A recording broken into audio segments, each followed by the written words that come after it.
Hello, everyone, and welcome back to a session of Dungeons and Demigods. Let me introduce everyone, starting with me. Hi, I'm the person these demi-bitches didn't know was DMing tonight. I'm Hannah Harper. B, you want Wait, to take no, it what away? the fuck?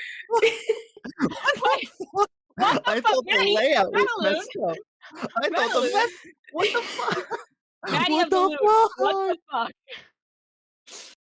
B, passing it What? on over to you. Maddie's not even on the screen. It's just I want you all to know. I want you all to know. Maddie is here. Maddie, we can just see Maddie dying off screen right now. Maddie is just so pleased with herself. I cannot believe you've done this. jokes on Maddie. Hi, Just keep I'm the camera on the entire. Kaya's attorney. Your Honor, Kaya did not kill Hephaestus. Hephaestus walked into her sword, actually. It was an B. accident. Yeah. Hi, I'm the girl that decided to up and leave camp because the gods ain't shit. Kiki, what's up, guys? Fabulous. Um, As always, we want to keep you safe. And so you can find the content warnings for this one shot using command found in the top corner right there. Uh, B, would you like to talk about the Discord? Absolutely. Hey, you want to scream about what happens in this episode and talk to other wonderful nerds that love this show and love everything Dungeons and Dragons and Percy Jackson and Greek mythology and all of that cool stuff? Well, you can in the Dungeons and Demigods Discord. We tend to hang out in there. People do watch parties in there. It's a good time. It's good vibes. You should come hang out in the Discord. It's a good time. Kiki, do you want to talk about the Patreon? Hey, dudes, what's up? It's me, your boy. If you didn't know, which I hope you would by now, not only do we have a Discord, but we also have a Patreon where we post some exclusive content. You could see all of the pre one-shot session zeros that we did with one another. We kind of did them in pairs, so you could see how our characters interacted before we were a group. We also might be posting up some maps or something on there. I don't know what the future holds, but we might have some more little adventures that are going right onto the Patreon. And for like a small price of like $5 a month, you can help support us and support the stream. So give it a check out if you'd like. We love you. Fabulous. And now, what happened last time, random disembodied voice? Well, hello everyone. God? You motherfucker. God? You son of a bitch? Well, what happened last time Zeus! is a bunch of demigods got given a quest through a dream. It seemed very strange that 6 whole people were called to this quest, but don't worry, there's only 3 of them left. Fate aligns itself back in some funny ways. But they basically got told to just like rescue Hephaestus. He like stole a night boat. It was pretty crazy. Unfortunately, Hephaestus was then killed by someone's sister. It was a little confusing. Who knows? And then it turns out that this was part of Killed a is a strong wider word. plot of Typhon and Echidna looking to come back and using the various things that had been happening to their advantage. Hypnos randomly decided to turn sleep off. That was crazy. You guys went into the dream plane to see what was going on. Turns out he was being like tortured by Echidna. Cringe. And then rescued him. That was great. Then you guys headed out again and then headed back to camp where, you know, Ash being Ash was like, I want to see my sister again. And then Mila was like, I hate the gods. And then Circe talked to her, made it worse. And then Mila went up to Ash and was like, yo, wanna get out of here? And Ash was like, okay. And then they left. Hey, Back to you, Hannah. you want to fight for some children's support? You want to fight for child support? Need some child support. We're going to quit. As you all know, Manny starts every session with a Homer quote, and I'm gonna too.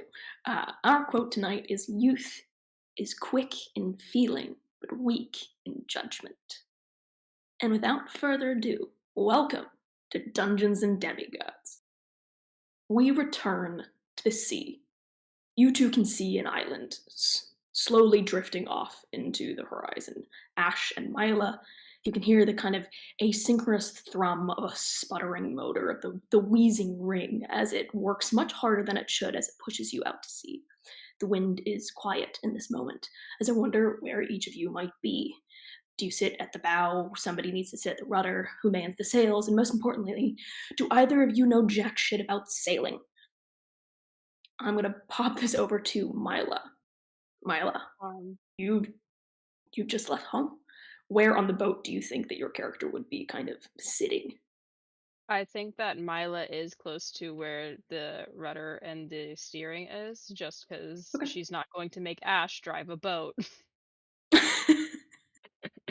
don't know what Fabulous. you mean. I've done it before. It's Cool. fine. I My know how to little drive boats. sibling scared of water? Who's she? I don't know that. What? Mm. The ocean? Um, the ocean? I don't know her. Um, Crazy. you've just left home. Uh, what is Mila feeling in this moment as she's kind of seeing the island kind of disappear into the distance behind her? Is there a anticipation? Is there a bubbling anger? Are you happy for the company that you kind of sit in? For a second I thought you meant company, like corporate. I'm like, oh, I didn't know they had 401ks on the dark side. Um, Fuck's but sake. I think for Mila, she's still there's this feeling of like rage that has just kind of subsided, and it still lingers a little bit in the back of her mind. But the one thing that's just consistent and is just consistently pestering in her mind, um, is should I have stayed for dinner? And then um, second to that is why, over and over and over again.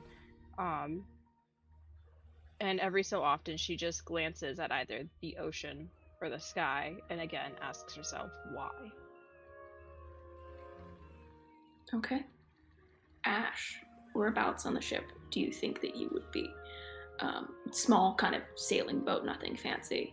Are you up towards the sails, the bow of the ship, or clinging somewhere in the center?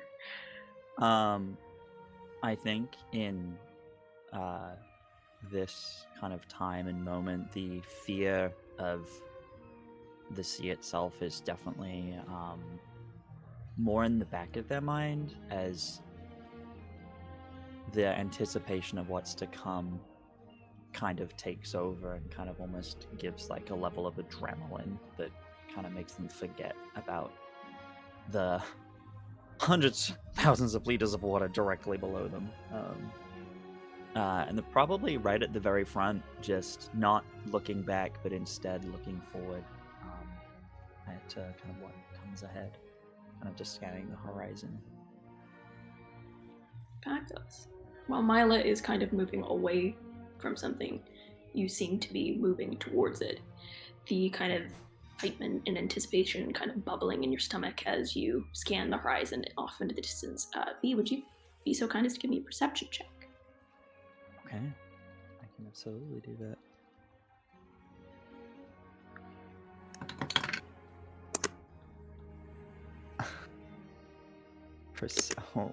I'm so good at perceiving things. That's an 8. I'm looking real brave, but really I'm not on the inside apparently. Pun fully intended. You're certainly seeing something. It's just good. A whole lot of It's just sea. waves. Whole lot of sea. You can kind of see a mist of sorts, just briefly off of the water, but nothing out of the usual. You hear the gentle rudder kind of rock and as Mila begins to steer towards the coastline ahead, which you can just see popping off in the distance. About a 6-hour sailing ride sits ahead of you. You look back and you see Mila. Mila, is there a particular expression that you think that she would be having on her face? Is it stoic? Is it anger? Is it, when meeting the eyes of Ash, what are we feeling? What are we conveying in this moment? I think that on her own is just kind of this like stoically in thought, very meditated look, and then the second that like she sees Ash looking at her and locks eyes, it's just like a very soft smile, and it continues. Completely in silence. Just eyes on the horizon, essentially. Well, I don't want to crash. Yeah. We weren't usually in charge of this.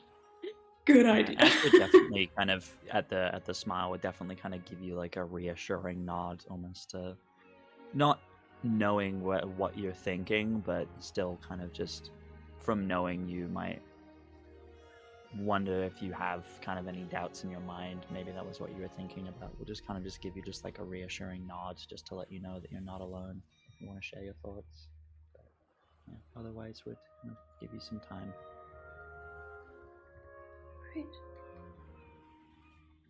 Mila, you sit with Rudder, moving forward the kind of rhythmic of the sailboat, the winds not picking up.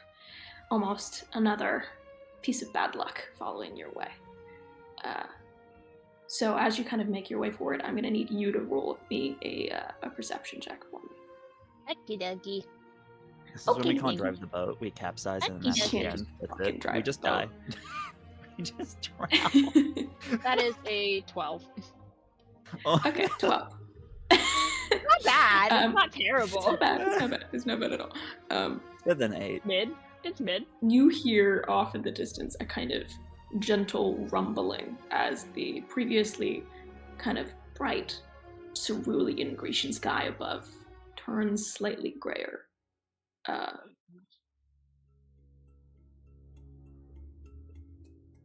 course. And as you kind of move the rudder, trying moving it from starboard to port, or port to starboard, I don't know boats, guys.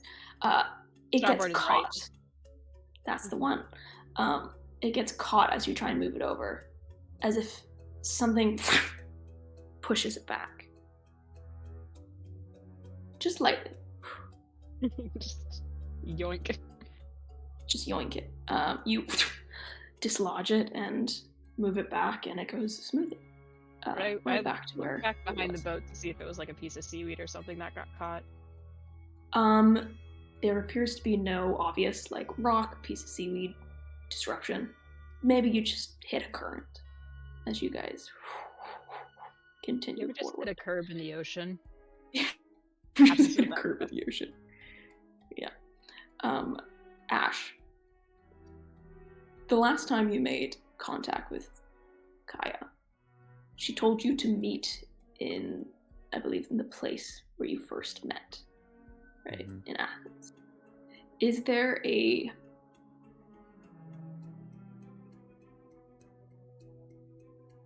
anticipation for meeting your sister again?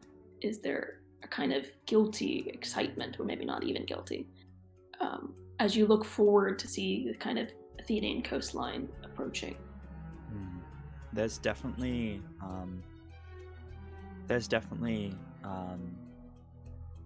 I guess it would be a feeling of excitement to kind of see her again and know fully what's happening and actually get to talk about it this time and be honest about it, without almost knowing that they're supposedly on the same side now. Kind of no one's running from this situation, so there will be time to talk about a lot of things that they haven't gotten to talk about before. And they're definitely thinking about what they should say and how they're going to get through this situation. There's just a million, trying to prepare for every possible scenario in their minds. Just, will they be, will she be happy to see them? Will they be angry to see them? Will they be overjoyed? Just preparing for every scenario in their mind. But still kind of hoping for the best still. So definitely just a lot of contemplating conversation. Got it. As you, Mila, you kind of see Ash sit, looking off to the horizon, with eyes transfixed in a way to not look out to the sea below them, kind of mulling over words gently, running over monologues and introductions over and over again, trying to format the best possible entryway. How does Mila feel looking at this particular scene? Are they too transfixed on their own anger towards the gods and what this means in leaving the camp behind, or is there a sympathy towards their sibling? As they look and see the very clear, almost panic in their eyes as they're kind of running through the possibilities. I think anytime it comes to Ash, there will never be a string of anger. It will always lean towards sympathy and just kind of like immediately switch into that kind of nurturing platonic nature. Okay. I'm gonna need you both to roll me perception checks. Oh boy. Hooky. Okay. Okay, that's a lot better. Okay. That's a 22. Oh. Mila, you're just enjoying the scenery. It's beautiful here. I'm too Wow, there's focused so on much my little water sibling. here. Wow. Whoa, who would have Oh, thought? the So ocean's much a lot bigger than I to thought. see. Ash. As you kind of look out at the horizon, the gentle kind of rumble and gray of the sky slowly moving in on you. You can't help but look to the sea. Hmm. The waves here have stopped. For an ocean, it is eerily calm, and the words that were said to you before you left kind of ring true in your ear that leaving the island would not be so easy as you look out at a completely still ocean. Mila, again you try and the rudder as it hitches once more. I'm gonna need you to roll me some kind of strength check. Oh god. Holy. Oh no. Alright. Oh boy.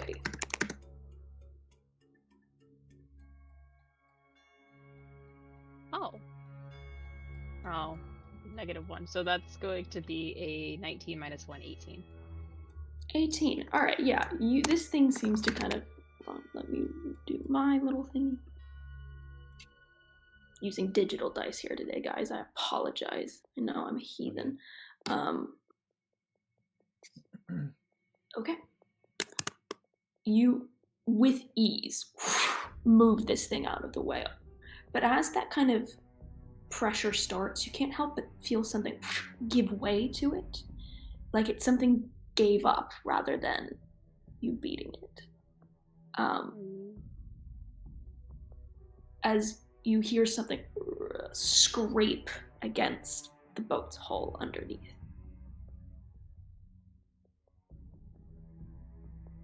Oh no. Mila? It's fine. It's nothing. I'm looking over the No. edge. The water. What Still. about the water? There are no Oh. waves.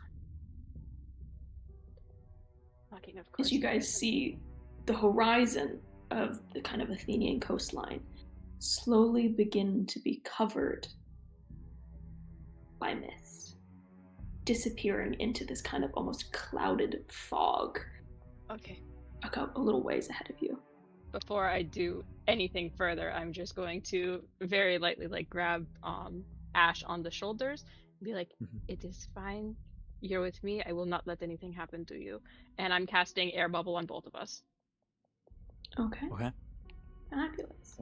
They'll kind of just nod, kind of like there. You would be able to tell that there's like an underlying like level of fear, but it's not as on the surface as it normally is. They kind of give you like a stoic nod and be like, "I'm here too. Okay, we're together, both of us." Just be make fine. sure that like I keep them facing me and be like, "Just keep your eyes on me, okay?" Mm-hmm. And I'm looking everywhere else for danger. As you begin to kind of peer into the water, looking for like perhaps a piece of driftwood that would have scraped up against that would cause this mess, you see nothing in the water. What are both of your passive perceptions? 12. Passive perception. Passive 14. perception. 14. Alright, let me roll.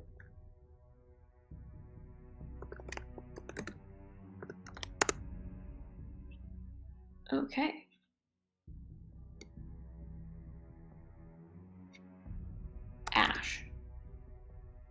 as you kind of, Mila casts this spell, this bubble kind of shimmering, iridescent over you.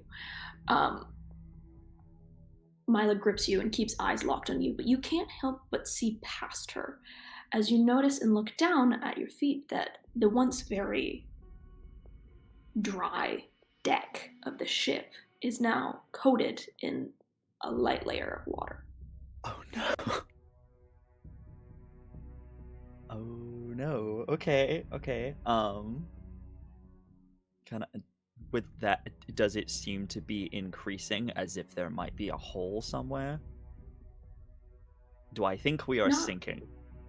No, you Okay. don't think you're sinking. Okay. But as this kind of thin slick of water sits casing the top of this place, you can't help but hear a on the side of the ship. A knock. Somebody knocking. I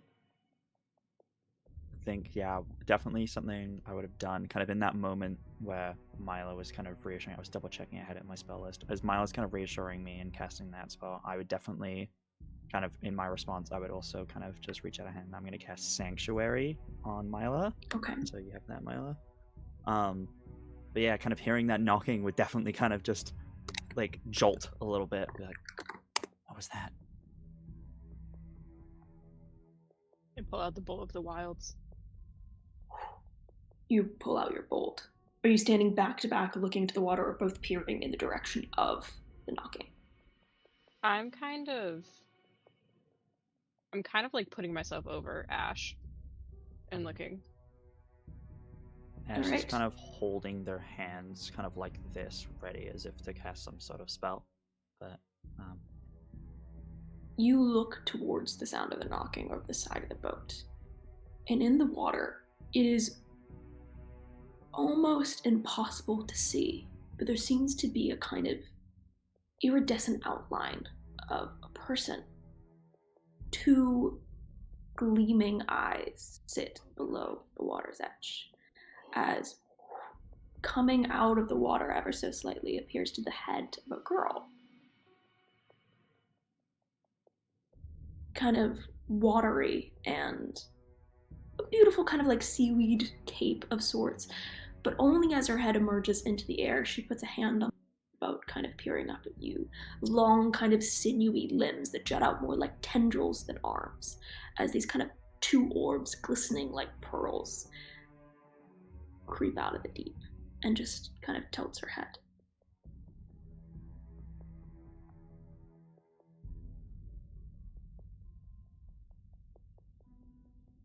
I see it too. What do we do? What do we do? Roll something else. 1 second. Oh no! Oh, wee woo. Wee woo! Roll, Rocky. Okay. Got it. Cool. Nothing happens. Not that you notice, anyways. As this girl kind of sits against the hull, she appears to be like running her finger along kind of crags between the boat slats and kind of traces them before looking up at you. Does this match like the description of what would be a naiad? Mm-hmm. Yeah, I would say that you guys would know that this would be a naiad. Normally found in kind of fresh water. I think this is technically a nereid because it's salt water. But yes, as this kind of looks, this matches the description that kind of pops into your head. The old tales that people used to sing around the campfire of these beautiful maidens guarding seasides as she kind of looks up at you. Put down the bow. She offers a hand up to you. We prefer to be dry, thank you. She looks a little offended. Nothing personal. I have a fear of the water. It's just there's something wicked in her eyes as you hear this horrifying wrench of wood on the other side of the boat. Oh, grab Ash and pull Ash towards me immediately.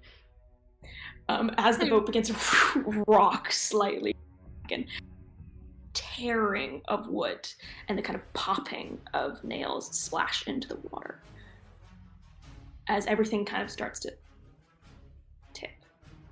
Oh, no. I lift up Ash, and in Greek, ancient Greek, I'll go, did Circe send you? She just tilts her head slightly and waves and sinks down. Oh, God. As you begin to kind of look into the water, now knowing what you're dealing with, you see 1, 2, 3, 4, 5, all kind of encircling the ship, circling this kind of darkness sweeping below, as they appear to be trying to get between the slats and kind of slowly pry them outwards. Oh, fuck. Okay. Okay. We are friends, we are friends, we are friends! If they hear you, they do not take any heat. You hear the kind of gentle giggling of youthful girls that seem to be having fun first time in centuries. You know that one scene, I'm gonna pull a Maddie here, you know that one scene in Peter Pan where all of the mermaids are just like, we're just playing.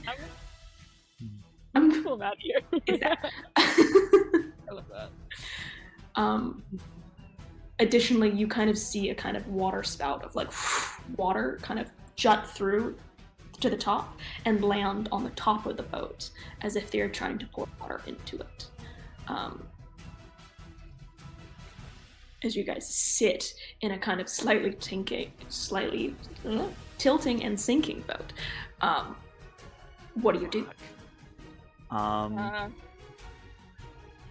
of look to you, Mila, and be like, what? We have to get them away. We have to... I figured that much, but I'm not very... I don't really have anything that's water good against. You really think that she sent them here? I think they're acting on their own. You really think she would do that?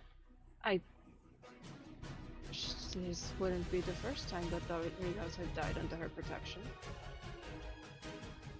We make our own choice and try to kill us. Maybe it is not.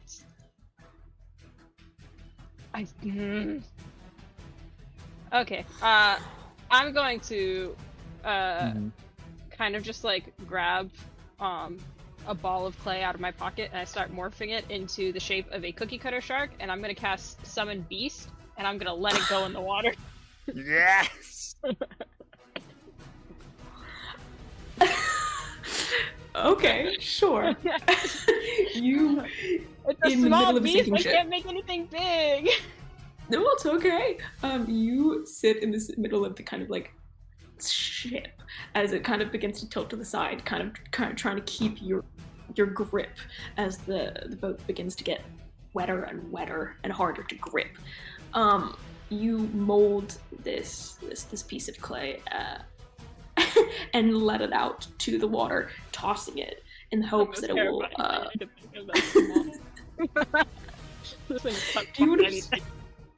Do you have a shark in mind?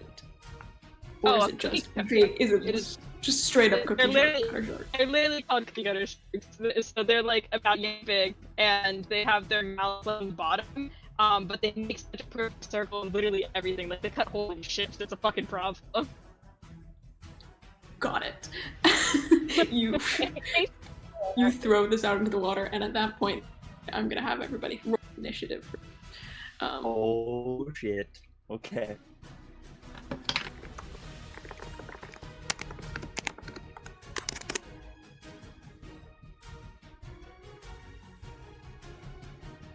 Which one?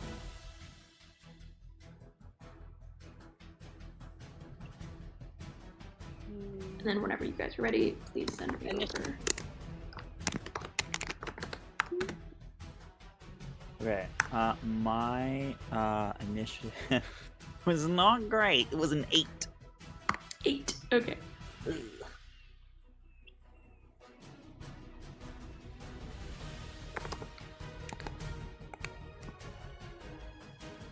I got a 23, sorry. 23. Nice. Jesus Christ. Alright, yeah, you're so fine. Alright, I'm gonna have the naiads roll together. And they got a 12. Okay. Lovely. Okay. I'm going to explain to you guys the kind of mechanics of what is going on here. You are on an actively sinking ship. Yep. Over the course of 5 rounds, this boat will be in the water, unless you do something actively to prevent it. So, there are 5 Nereids surrounding you, 3 on one side, 2 on the other, all of which seem to be trying to pull pieces, while one pours water onto the top of the boat. Mila, you get to act first. Oh. Okay. Okay, so you said how many are on each side? 3, 2, and the third one on this side is pouring. Okay, I'm going to use my bonus action to initiate the one that's pouring water as Slayer's Prey. So if I hit it, it's going to take a little bit more damage. Okay. But aside from that, then I'm going to take the Bow of the Wilds and I'm going to kind of point this... Oh god, what's the best way for me to point this?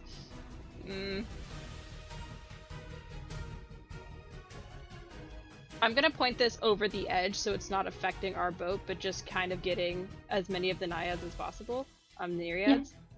Yeah. And I'm going to just shoot a arrow that has specks of ice on it into the water, and as soon as it makes contact with the water, it is going to cast Ice Storm.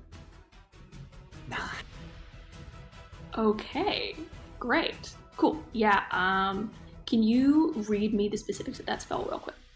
Absolutely. A hail of rock-hard ice pounds to the ground in a 20-foot radius, 40 feet high, on a point within range. Each creature in the cylinder must make a dex save, or take 2d8 on a failed save, plus 46 cold damage, or half as much on a successful save.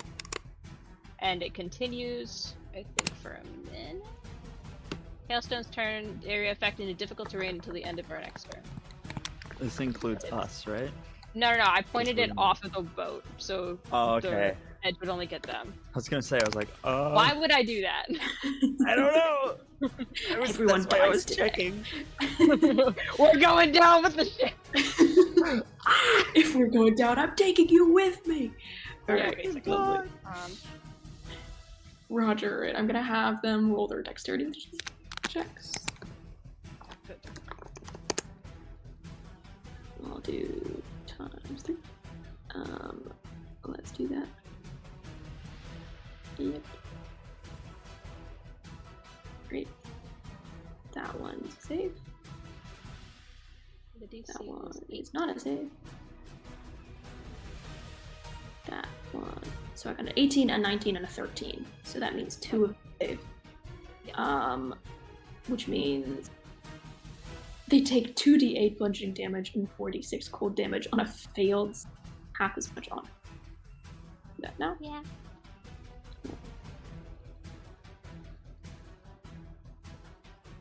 Oh, half twice. And then, quick math, guys. This is not my forte.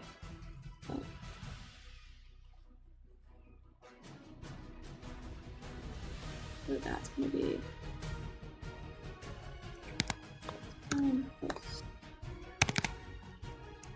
Right, so 14 for each of them. Rough, dude. Okay, great. Oh, did you want to roll, or I could roll? I'm fine with that. Either way. Yeah, no, you can go. Okay. Give me the damage and then half it.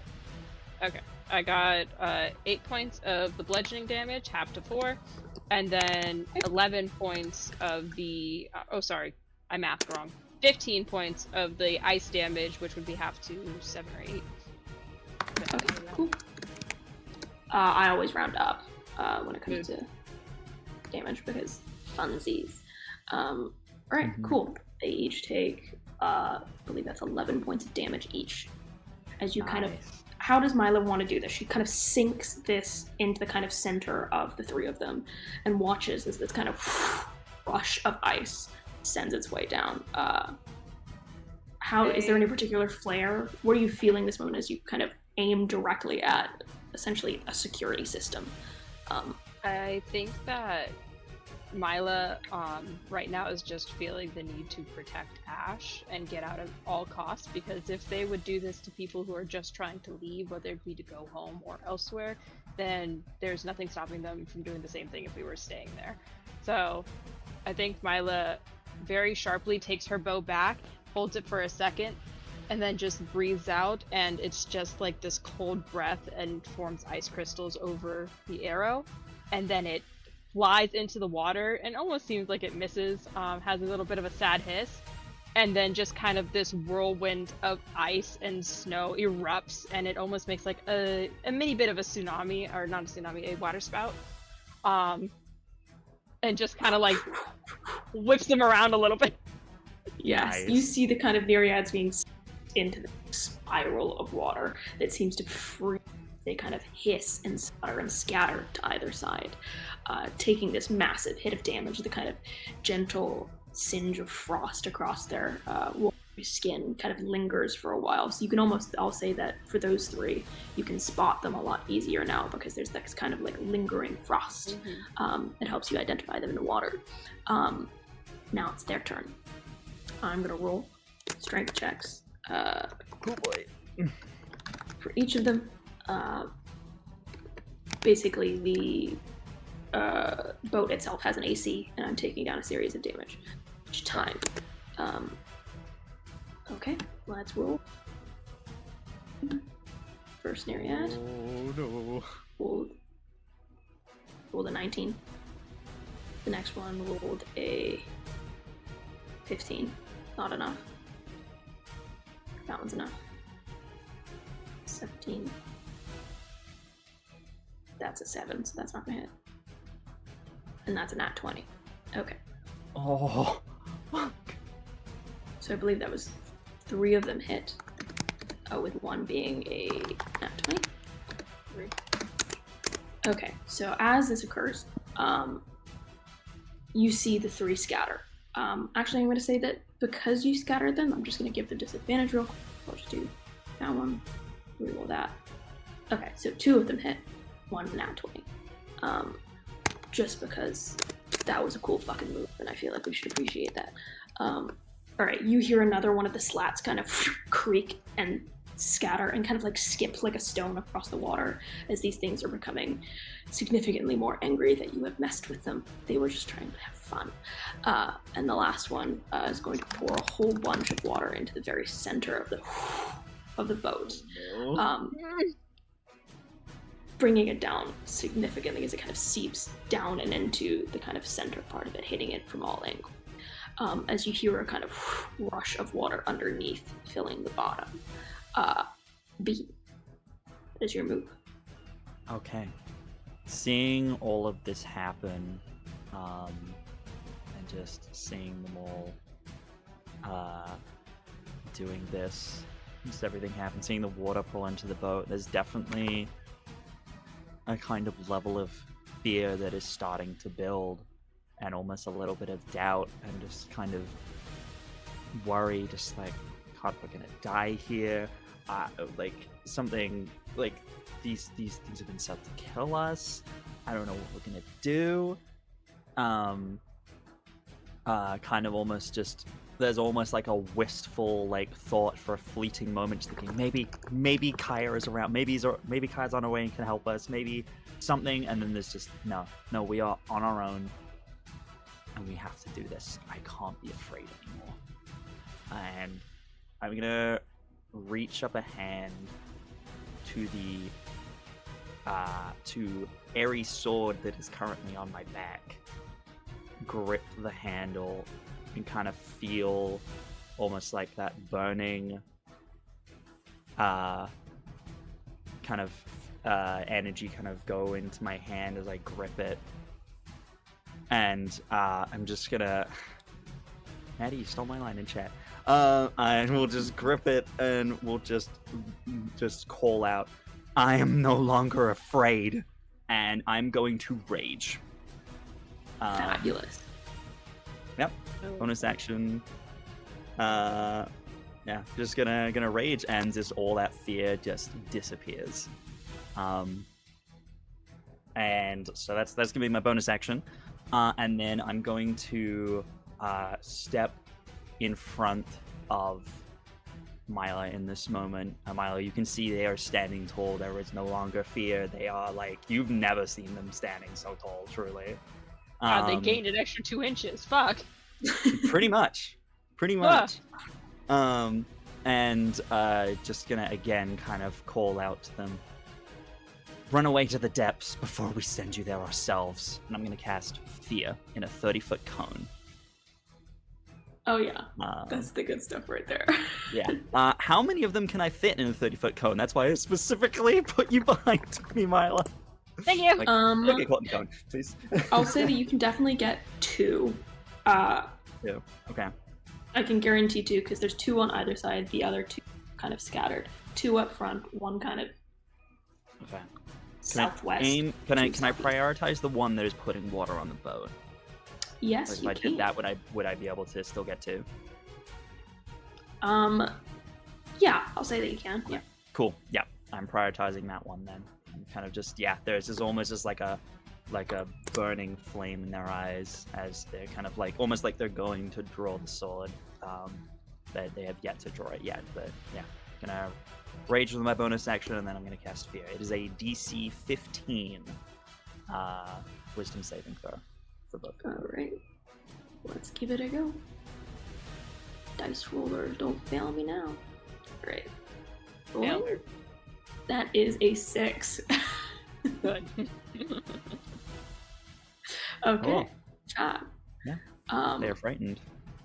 They are frightened. These 2 over in the corner kind of begin to crawl the side of the boat, creeping just over, but as soon as they kind of get a glimpse of Ash and the statements that they make, these things' eyes go from this kind of like glistening red to an almost white as they kind of skitter back into the water and start booking it.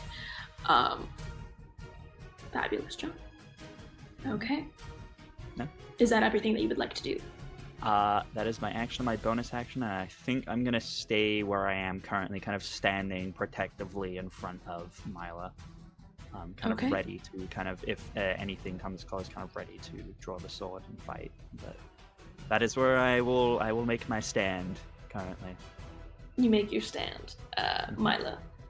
Protective over Mila, standing in front. There are 3 Nereids still kind of left in this space. I'm gonna have one of them kind of. The water seems to be pouring off the kind of sides of the boat, and on that kind of spout, they almost seem to like an octopus moving through a kind of smaller space, suck almost like up and onto the boat, sinking into the water there, and kind of forming themselves slowly out and standing up in front of you, as the visage of this girl stands before you. The other 2 seem to be moving their way back towards the water to try and dislodge it, and I'm going to have them roll their strength checks before I have the final Nereid do what I need her to do. Alright, that is a 17 and a 19. Okay, fun. So both of those will hit as they're kind of trying to dislodge the rudder. It's going to take another hit for them to fully get it off, but you can hear the kind of cracking of nails kind of ping and fly up. The Nereid kind of looks at you, Ash, tilting her head, and she's going to cast Suggestion. Okay, that is that's a save, isn't it? Yeah. Yes, it is a save. Can you please give me a Wisdom saving? I can. It's a 17. That saves. Okay. As she just kind of looks at you, goes, this kind of beautiful girl, this kind of like ripple of pink across her cheeks as she goes, swim, as this kind of echo breaks out. but it doesn't seem to pass through you.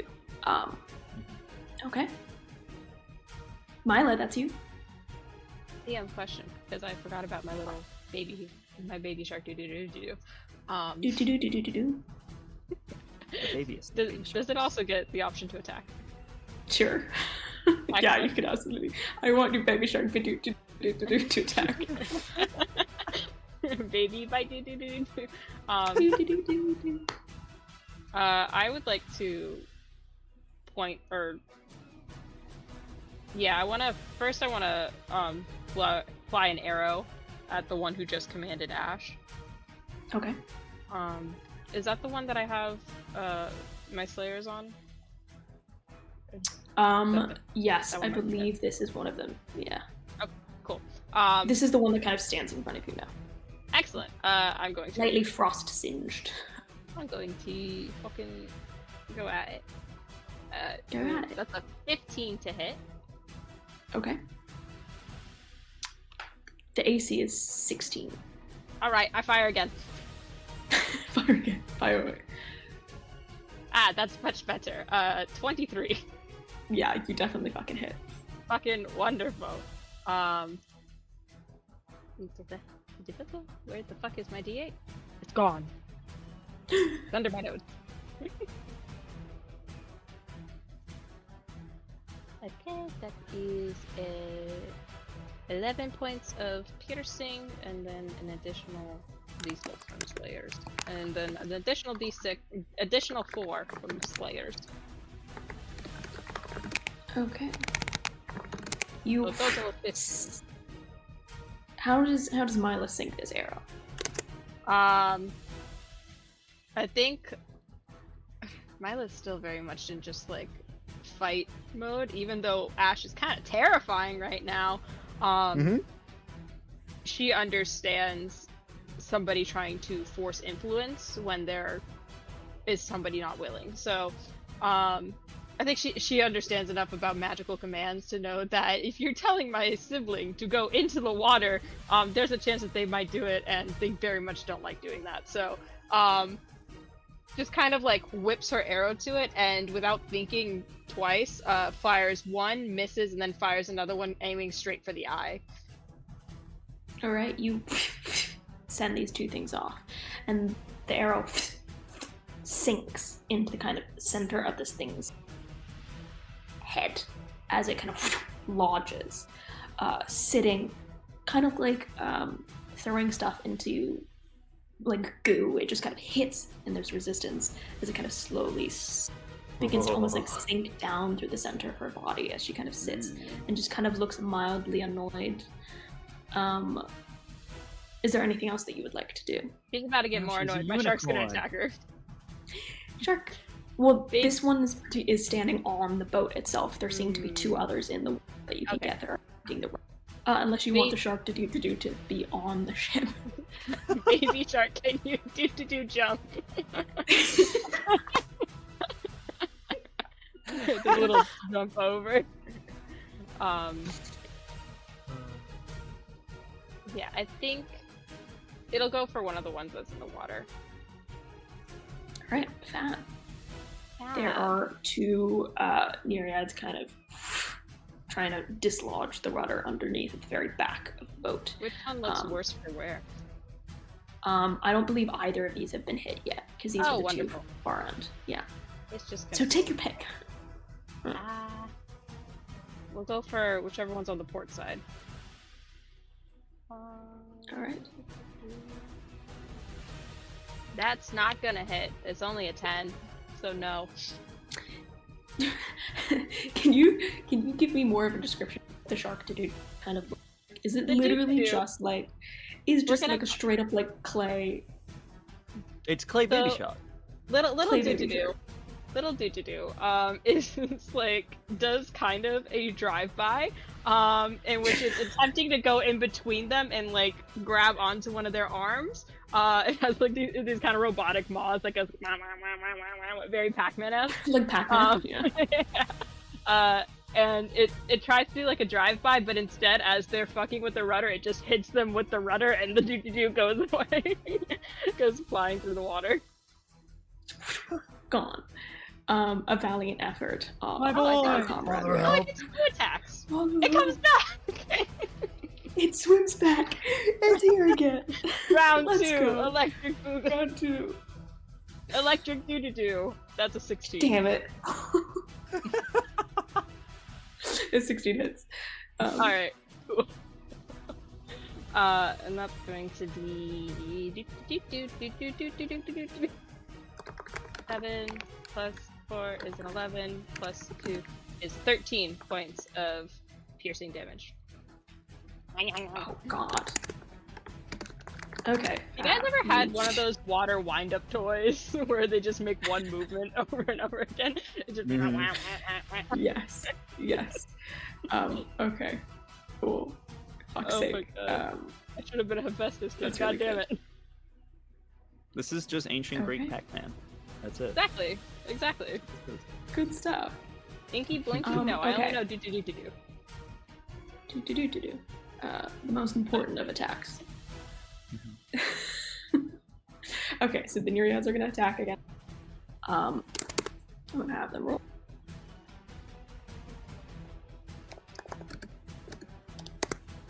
Okay.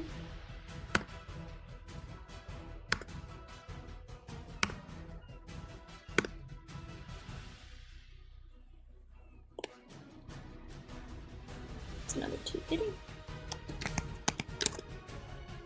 Okay, so at this point, you hear the thunk of the rope as it kind of dislodges completely from and begins to kind of down the back slowly.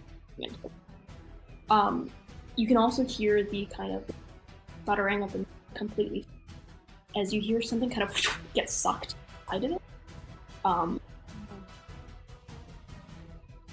And you hear a kind of like, you know when a car's firing off? Mm-hmm. And it's almost like that horrifying like king as something appears to be moving inside of the actual the other 3 We're cutting out. We're not. Oh, We're not well. hearing you. Yeah. She just needs to lean closer Hello? in. Hello.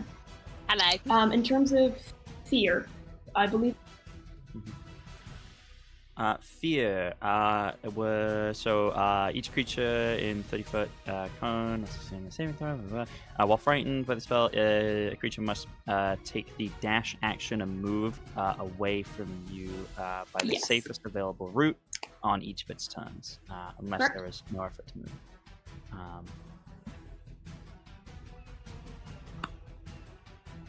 all right.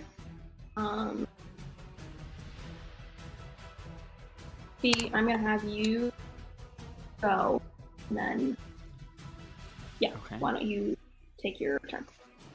Okay, cool. Wonderful. Okay, so there is still that one that's kind of in front of us that's just looking. Yes, appears to be Annoyed. standing in front. Cool. Yes, as the Okay. see the kind of arrow begin to kind of drift in her kind of body. It's just a unicorn now. It's fine. I'm going to then kind of look kind of just past her and a kind of golden kind of like a glowing kind of red set of scales will appear just behind her as I'm going to cast spiritual weapon with my bonus action. Nice. Nice. It's not concentration. Good. Yep. Cool. So I'm going to do that as my bonus action. And then at this point, I'll just kind of look at her and go, "Gave you a chance." And I'm going to draw the sword off my bag, and I'm going to make an attack. Okay. Against her with, as it's written on my character sheet, Excal fucking Iber. That is what it's called. How fucking a burr. It's really fucking True. good. It's such a great name. These magic items brought to you by Maddaloon. That is a 17 hit. Okay. 17 hit. Wonderful. Incredible. Amazing. 2d6 as it's in its greatsword mode, which I can now use. That is 7 slashing damage. Oh god. Okay. Cool. And This thing if it matters, I believe it is magical. It does matter. Okay. That is Lovely. magical slashing.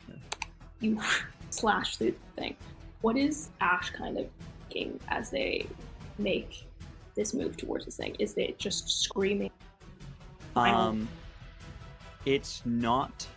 There's definitely the rage is there, but it is kind of controlled, rather than it being that kind of outburst of just pure like seeing red, kind of like crazy outburst.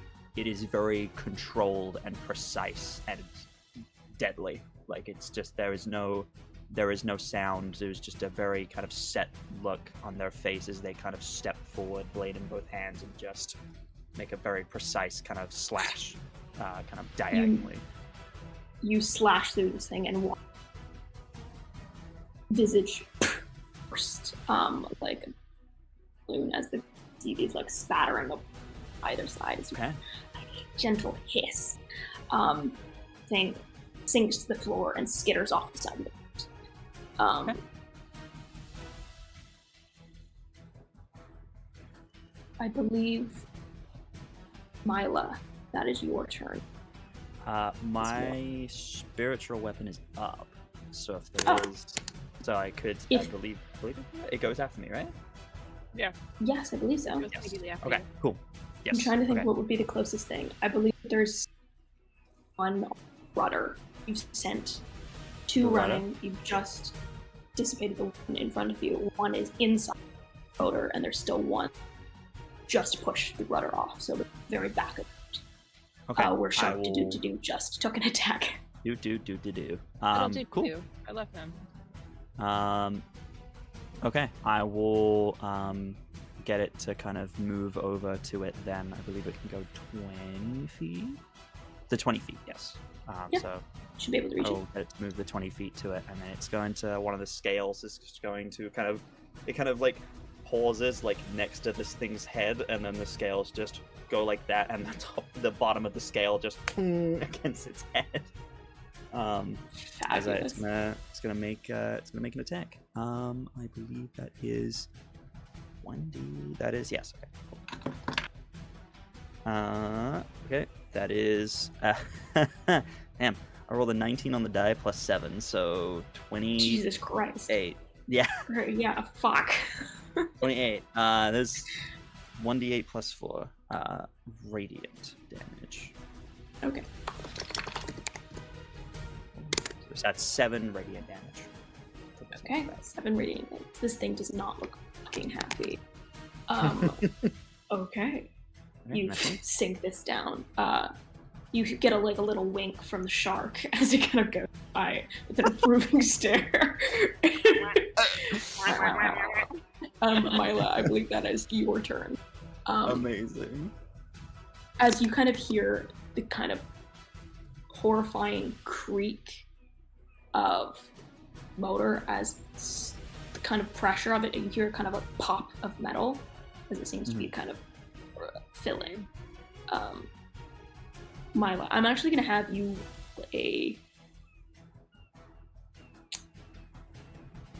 an intelligence roll. Give me some kind of history or survival if you want to. I'm going with history. Go for it. Right.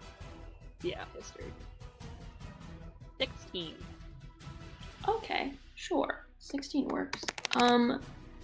I'll say that for now, you have some vague experience with boats. And I've been on it, as you kind of been on a boat once or twice, and as you kind of hear the sputtering of the motor, you hear this whirring, and something about it sets you not at ease, as you think this thing is on the precipice of possibly combusting. at the back of the boat as everything begins to be sinking. The Nereids have taken out enough and sinking the bottom of the hole. You know that this brig is going down. It's just a matter of time. Oh no. Oh no. And How as you far kind of... How far does the shore look, or did it look before the fog came in? very far. Yeah. It yeah. looks about 6 like hours, a I believe. 4-hour boat ride was. Yeah. Yeah. And as you Yeah, kind of that's really cool. look to the sea surrounding you, you see nothing. But you know you can't seem to stay here. Myla, what would you like to do?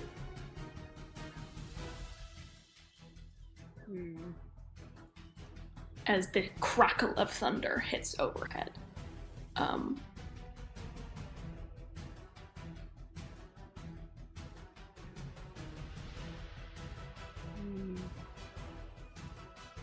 Shark to do kind of wait.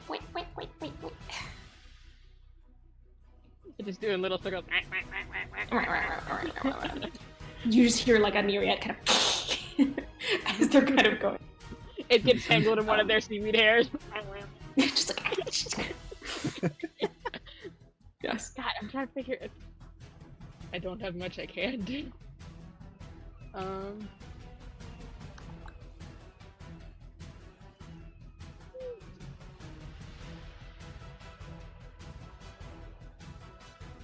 Okay. I'm going to turn to Ash and kind of like take a step back, because they still look very angry, and I'm not used to that. We need to go. We can't stay here any longer. Do you trust me?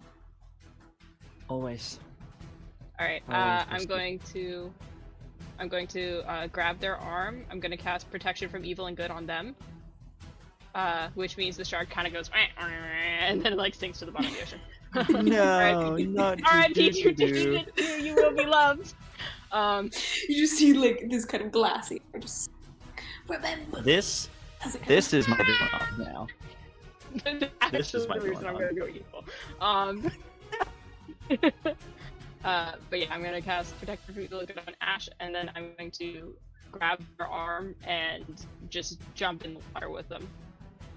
All right, you guys. I'm gonna say that you get your kind of like spy movie moment as you kind of leap from the edge of the boat. This kind of thing combusts, and you can just hear this as the boat turns into this fiery escape. As it kind of sends pieces flying as you kind of leap off of the boat. We're gonna give you like full arms waving as you enter into the water. This kind of shock of cold goes through your body. And in this moment, Myla, who closes, I'm gonna actually ask this. Before you jump, who closes their eyes? Or are you are jumping in up, like eyes open? As you kind of grip each other. I don't think Milo would close her eyes. Okay. If anything but to blink, I don't think she's gonna close her eyes.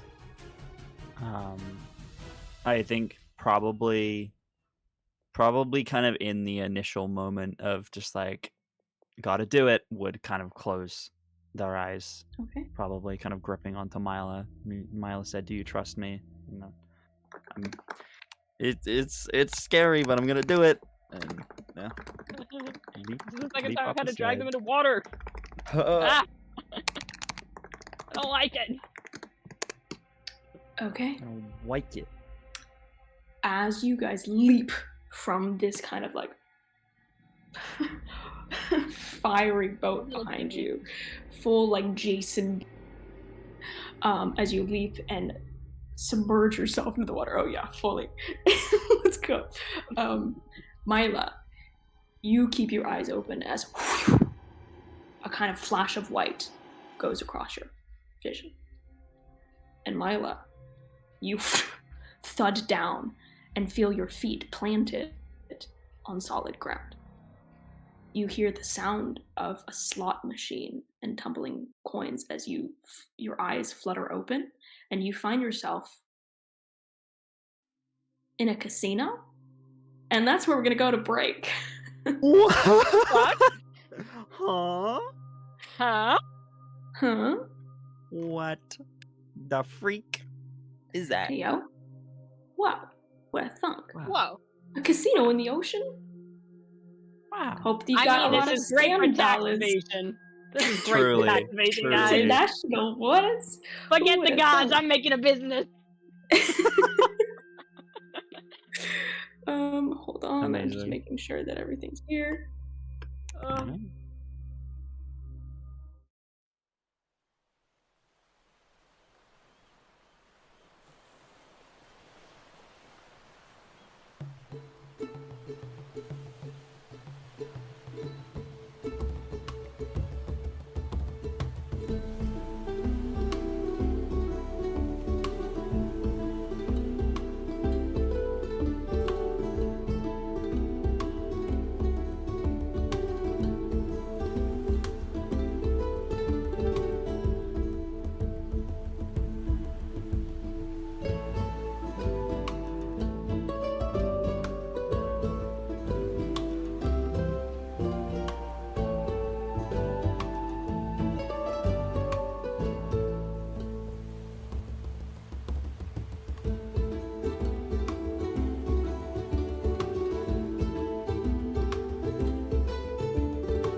So then I said, like, you can't tell me what to do, and then I punched the baby. Whoa. That was the wildest story. I missed any. Guys, don't we're know. we're, Be we're with back. myself. We're back Oh live. crap! Guys, Shit. we're back. Okay. Oh, Hi. I Welcome did back not to punch Dungeons any and babies. Demigods. Okay, shit. No, fuck. no You babies. For got legal me. reasons, for legal For legal I'm reasons? expanding. No In longer game? am I just In game. Kaya's attorney. I'm now Kaya's lawyer. I interviewing am my own Aeaea. lawyer. Yeah. Your Honor, you weren't there. You weren't fucking there. What were you gonna do? Not punch the baby? Hey, Your Honor. Your Honor, Them's the Your Honor, there was rules. no baby. I don't know what you're talking about. Your Honor, I am baby, actually. Anyways, welcome back to Dungeons and Demigods. Last we left off, our dear Mila, and we jumped off a burning and imploding ship that was being attacked by Nereids that were trying to prevent them from escape. And as they jumped, a kind of blinding white light appeared in Mila's vision, and all of a sudden she woke up to the sound of an arcade machine. We'll be back.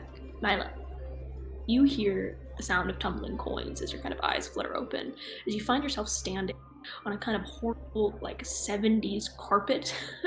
The kind of, like, garish, like, blue, yellow, purple, and, like, neon red swirl that try to make, like, sad places seem cheerier. And above you kind of see a blinking, glowing sign that seems to sit in the kind of center of this casino, with a kind of, like, pin-up girl holding a goblet and winking, with this kind of glowing sign that says, "Cornucopia, may your cup runneth over." But the sign kind of isn't glowing quite right, so the end part of cornucopia just says corn in bright lights, and the rest doesn't quite work. You kind of see a crowd in the corner gathering at a table, spinning a large wheel, and cheers as the kind of other people to the left of you slam their hands down as they kind of, like, womp, as this kind of melodic in the corner chimes. You look around. What do you do? I'm looking for Ash, like, immediately. Ash does not appear to be here. As you kind of swivel your head, you appear to be completely alone.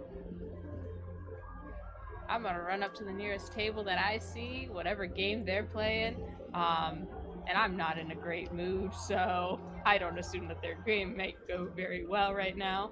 Have you seen a young person kind of in their 20s, about yay high, a little bit angry, frosted tips, heterochromia?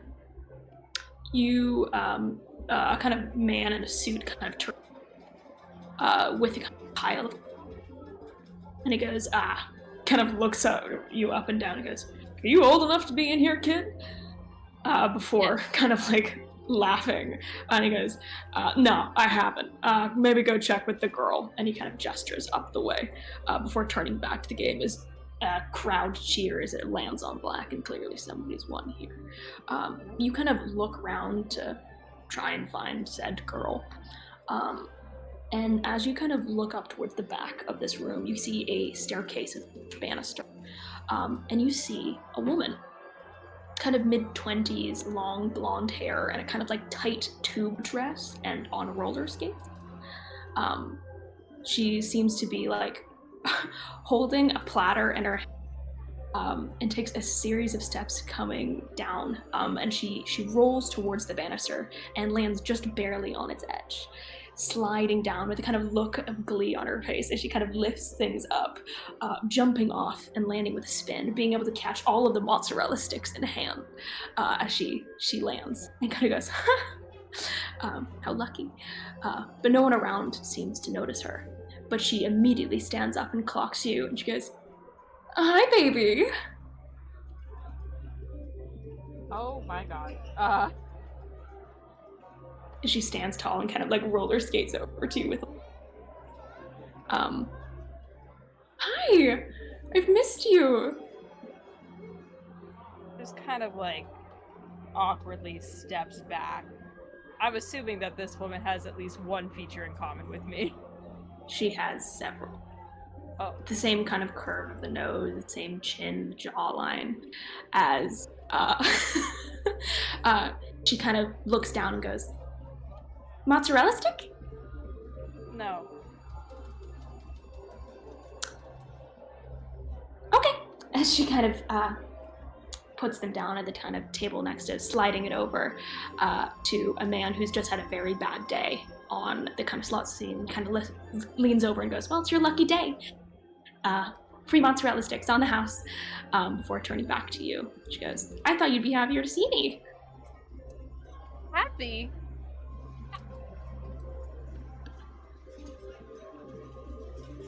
Mama, I am 23 years old, and this is the first time I see you in person.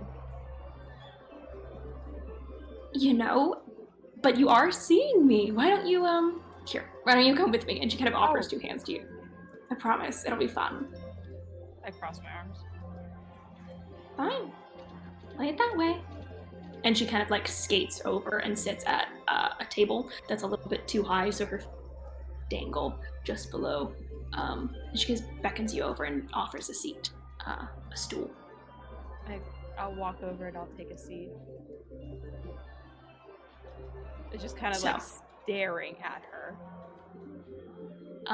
She kind of waves a hand over a kind of empty glass as it kind of refills with what appears to be some kind of like bubbling liquid as she kind of moves it over and like sticks a straw in her mouth and kind of sips, and in between talking kind of puts her hands to the side and kind of tilts. She goes, so I hear we're leaving the island. Is that why you decided to show up for the...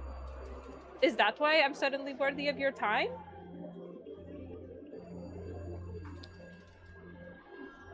I'm sorry you feel like I was there, Aeaea. But You weren't. Who's to say? You think me a monster, a changer of tides, but fortune is like trying to hold on to the wind. No matter what, it will blow in the direction it wants. No matter what wind has taken you from place to place, been there. I just may not have gotten to sit down and share some mozzarella sticks.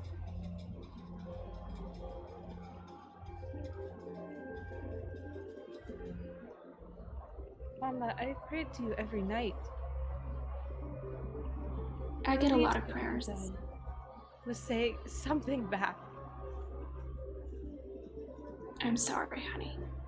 But you blame me for so many things when I am not the maker of your life. You are. I blame you for nothing other than your negligence. My negligence? Mila, it is not my fault that you failed to take hold of your own. I don't care. You don't care. I don't care about having power. I don't care about having luck.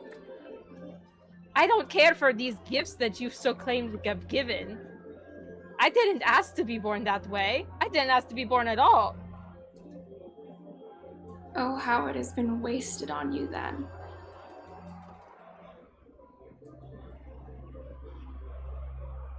She kind of sits up straight. The kind of cheerful valley girl demeanor kind of slowly melting away. She you, kind of kicking her little roller skates underneath. Mila, you threatened to upset the balance of things. I brought you here nice enough today to see if talk you out of it. But my daughter, my beautiful daughter, she kind of raises a hand just to the edge of your face. I am not the reason for your misfortune. I am but the guider of fate, not the wielder of it. Your luck, your curse, she kind of puts in quotations, is not my doing, and I will not be blamed for it. You have every opportunity to wield the power inside of you, and that is not my doing, and not my fault. I would like to insight check this person and see if they really are my mother. Go for it.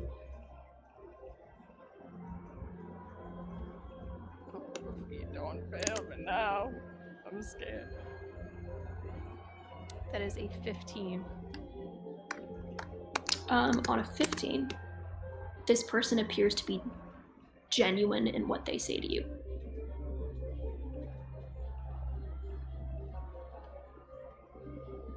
You believe it to be your mother on a 15. And you trust that what she's saying, she believes.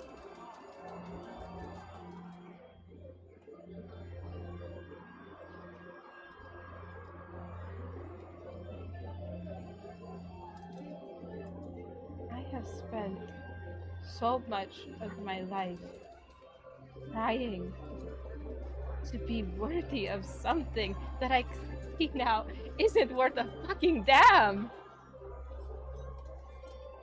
All any of us want is just a little sliver of attention. We don't even need power. We just need love, but I guess you guys can't seem to fucking understand that either. You see her fingers crawl at the edge of the table and see dig into the wood as you say that the gods do not love. She kind of looks and tilts your head, leans forward across the table and goes, the gods are funny. We are manifestations in greater concentration than you could imagine. Greater anger, greater love, greater deceit.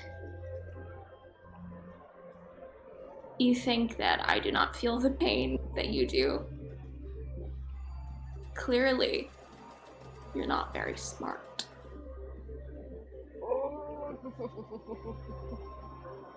If you want to sit there and be mad that you've given gifts that people kill, fine. Blame me all you want, but know that it's not going to save you. The gods are not the reason for you are.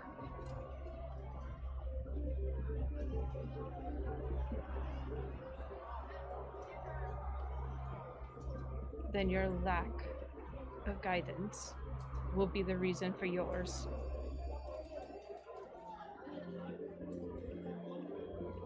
She she kind of nods slightly and she goes, it was nice seeing you, Mila. Kind of looks you up and down. You look so much like him. As she hops down off the seat. Her. But you wouldn't pay attention enough to any of us to know that, now would you? No, I suppose not. As she kind of moves a basket over to you. And she kind of runs her hands over it and fresh mozzarella sticks pop in the empty basket. Goes, eat up. You're gonna kid before skating away. Could you say that line one more time? You cut out. Oh, sorry. She says, eat up, kid. You're gonna need it. Before skating away. But before she does, she takes your hand and she places something directly into it, pressing it into your palm. Before disappearing into the crowd. Patting a guy on the shoulder before you hear the kind of jackpot noise kind of fire off.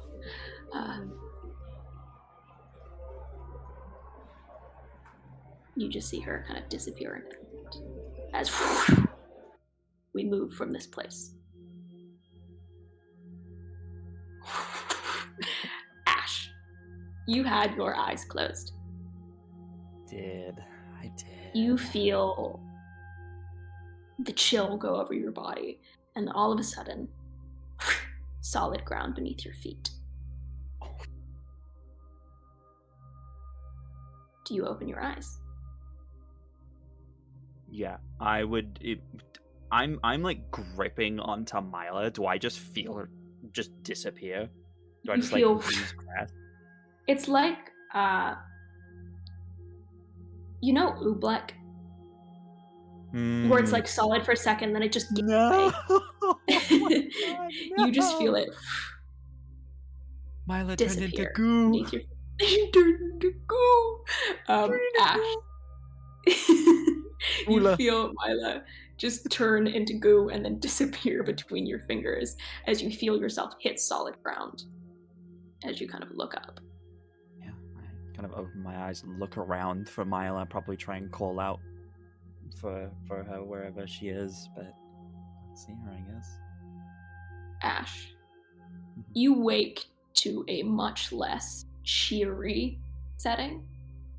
Everything around you is a kind of white, kind of like cloudy, murky gray that kind of like wisps in between to kind of form a kind of circular area in front of you. A woman sits at a table before you, stacking blocks one on one. A kind of shocks of gray hair weave in and out of a mop of black curls, so she makes no effort to look at you and simply says, "Sit." Where's Mila? Talking to an old friend.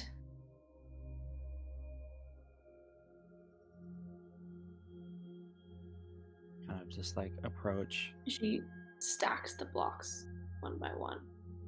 And as you kind of like sit at the table, there appears to be a kind of like smoky stool in front of her. Her face slightly obscured by the kind of mess of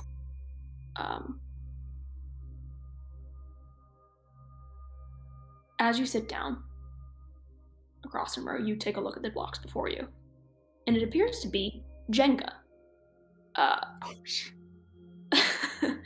As the woman lifts her head, and immediately you know those eyes, because they're Aeaea's. But her face is not that. This woman has your chin, your nose, as she kind of moves the hair up and out of her face as she looks at you. And if there is warmth to be had on this face, it is not there in this moment as she looks.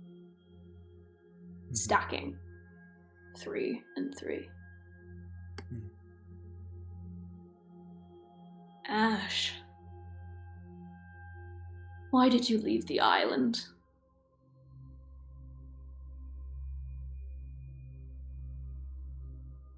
Mom? She kind of tilts her head, gives you a slight nod before back to stacking. I didn't think I would see you. Ever.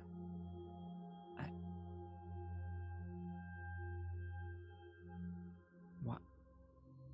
Why now?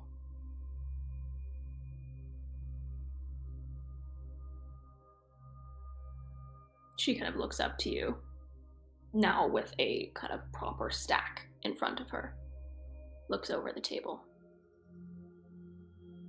You risk upsetting the balance of things.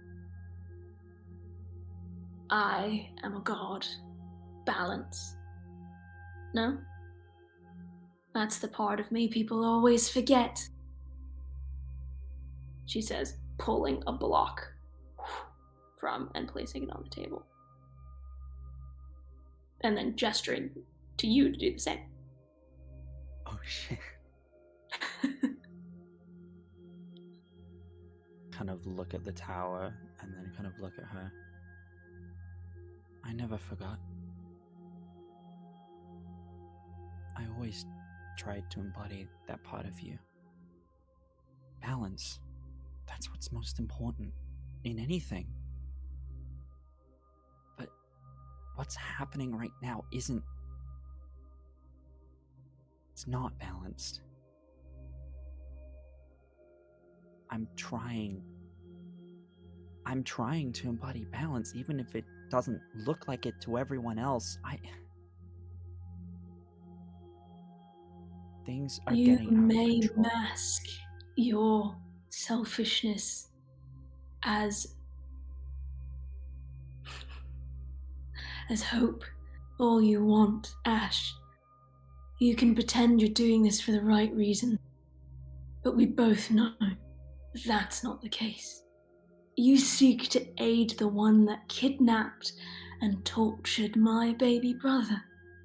You wish to irrevocably disturb the order and the balance of things. Mortals die, Ash.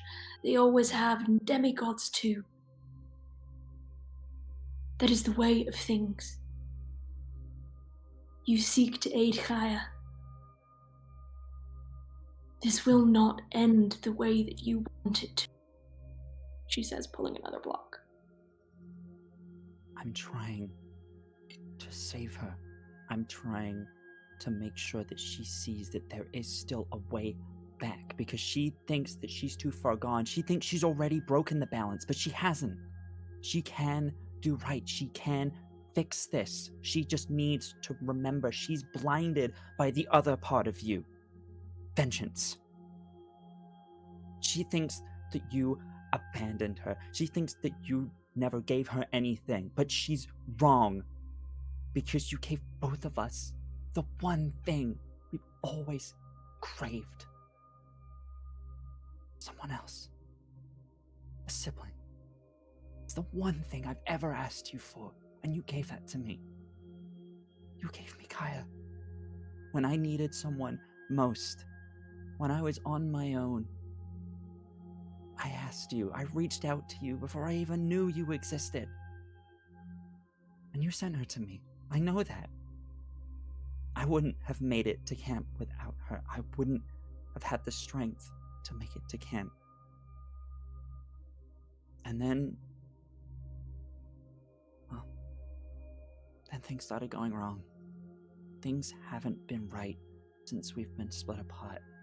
For years, things have felt unbalanced. Things haven't felt right.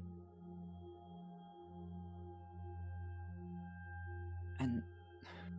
But you risk all of them, she says, pointing off into the distance. You risk everyone at camp for your thoughts of redemption. Vengeance is but the weapon of to bring things back into order, not the other way around. You want to rock the boat, fine, but know that you're doing it for yourself and not for them, she says, pulling another Jenga block as the thing kind of falters for a second. Yeah. I'll kind of look to the towers. I'm guessing she's pulled like a few like middle blocks, and there's kind of one where there's two left. Mm-hmm. Yeah, for sure. You think you understand what I'm trying to do? Sure, there is some selfishness in it. I want my sibling back, yes. But I'm doing this because the alternate option is catastrophic. It's the destruction of not just a few people, but so many will die on both sides. You brought two of us into this world for a reason, and now the two of us are pitting off against each other. So you want me to stay at camp? You want me to fight her? You want me to kill her? You want me to take away the fact that there are two of us? It creates two to create balance. And without the two of us, and I'm going to reach up and I'm going to take one of the two pieces that are remaining and pull one out so that the tower falls. It all tumbles over with a bit of a crash as Nemesis looks down. Then they'll never be balanced. If you choose this side, you choose to fight us. I maintain the natural order called, you shall die, and you shall suffer in the pit, child. And as you look at her, give me an insight check. Mm-hmm.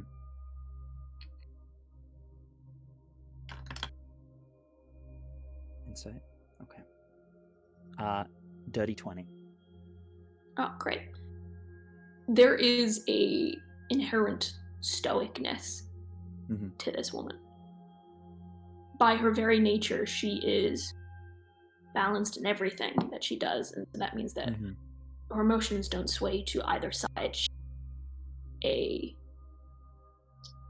foot in this fight in the same way that most of the gods. And as she looks at you, her words seem harsh. The kind of crinkle in her brow feeds concern more than anything else. The fact that she would have to raise a hand against you, a warning, not a threat.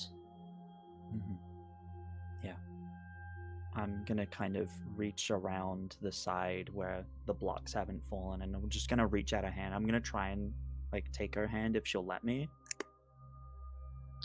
She takes the hand, but it seems extraordinarily stiff and unnatural. Her Yeah. fingers are cold. As she kind of lets you take it. She makes no other move to position herself in contact with you. It's just kind of like a... I know. You're trying to warn me. You're not trying to scold me. You're trying to warn me. But I can make this work. I know I can. I just need you to trust me. Trust in your child to try and make things right. I don't want there to be sides. I don't want either of us to have to play in a side. I'm trying to get her out. I can do it. She'll listen to me. She won't listen to anyone else. I know. And for the first time, that Nemesis makes a move towards you. And she places a hand on your cheek. Very stiff, very cold, but the way it cups is definitely that of perhaps an inexperienced mother, the way that I'd put it. Yeah. She looks you over and she goes, "You have more faith in her than I do. I know. You are two sides of the same. That is why you are put together like Mac. Do not get dragged down with her." I won't, but I have to at least try. And if she won't, if she can't be turned, then I'll do what I have to, but I have to at least try. I can't abandon her like I did. Not again. She I have to make this right. Back. I know that, and I know that you're telling me that you don't think there's a chance, but part of me thinks you do think there's a chance, because why would you talk to me otherwise? You risk upsetting the balance by trying to influence me, right? By talking to me like this. That's why you haven't directly reached out to me until now. I understand that the way so many demigods don't. You have helped me at every corner of my life when I have asked for it. You have, even if you haven't sat down with me like this, where so many demigods worry that their parents don't care. I know you've always been there, but you can't directly interfere, because if you do, that'll upset the balance. You've risked a lot talking to me like this, I know. Sniffs and snorts a little bit, almost at the concept of her upsetting the... You really are mine, she says, looking up and down. As she begins to kind of stack blocks once again, the kind of visage itself kind of flickers and flickers and place. Mila, Ash, you guys cough up water as you find yourself on the beach of Athens. Sand in every crevice. As you kind of wake up from the fever dream of being washed ashore. You look to either side and see each other. Lightly singed, perhaps, but relatively intact. Maybe like a seaweed or something stuck to the forehead. Your sibling, as you kind of look at each other. I'll just pull Mila into a hug. Just hold her. We're okay. We're okay. And just like give him a quick hug and give him a good squeeze. And then I go back to like checking over all of them and making sure they're okay. They're checking over you too. Did you see anything? Because I don't remember swimming for 6 hours. Me neither. I'm assuming you saw something too? Did you see? No. Mila, you still feel the object in your hand. And additionally, I will say, Ash, you also... Oh, shit. Mila, you turn your hand over. and you see a poker chip, a kind of cornucopia chip, and it has a visage of your mother smiling up at you with like a thumbs up. And as you kind of like flip it in your hand, you can kind of look to the bottom of it and see heads, and you look and see tails of the coin. And as you flip it, it turns tails again. And you flip it, and it turns tails again, always landing face down. One final fuck you of an unlucky coin sitting in your palm. Ash, you find a crumpled piece of paper, remarkably unwet, as you kind of unfold it. Mm-hmm. And it appears to be a Polaroid of sorts, of the whole camp. All of you in your shirts and all of your friends, the people you do know and people you don't, stuck in this place. And on the back, you see like Jezebel cuddling in with her brother. You see your friends that did know now. Mm-hmm. And a kind of scribbling on the back that says, remember them. Them underlined 3 times. Yeah. Yeah. As you wipe the sand off of you.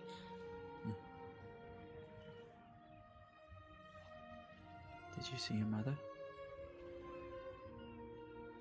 I'm not entirely sure.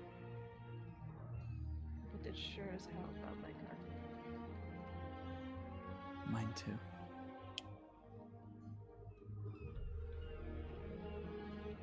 Do you think it's weird? I think it makes sense why they're reaching out now.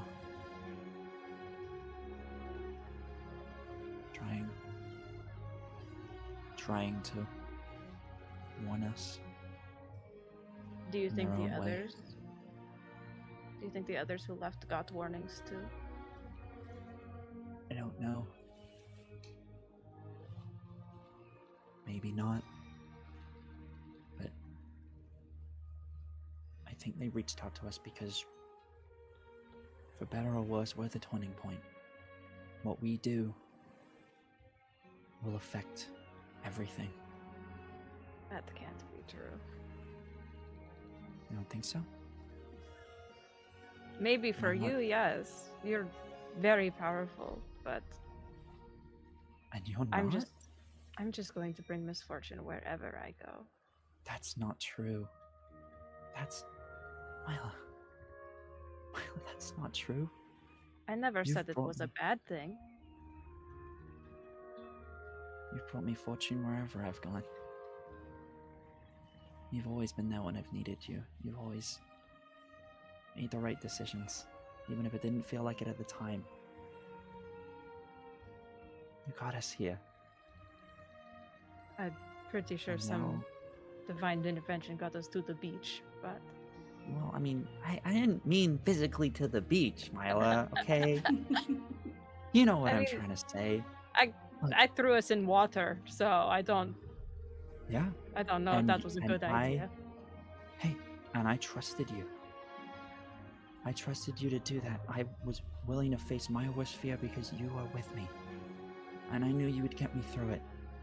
I knew you wouldn't let anything happen to me. And now we're here. But, Violet, you can't think less of yourself. You are so important. You're not just someone's lucky charm, okay? You are a whole person. And I'd be lost without you.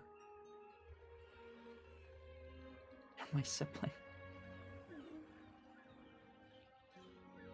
Oh. And as you guys kind of embrace in this moment, looking over at one each other, covered in fucking sand and drenched, Fine. you can kind of see a couple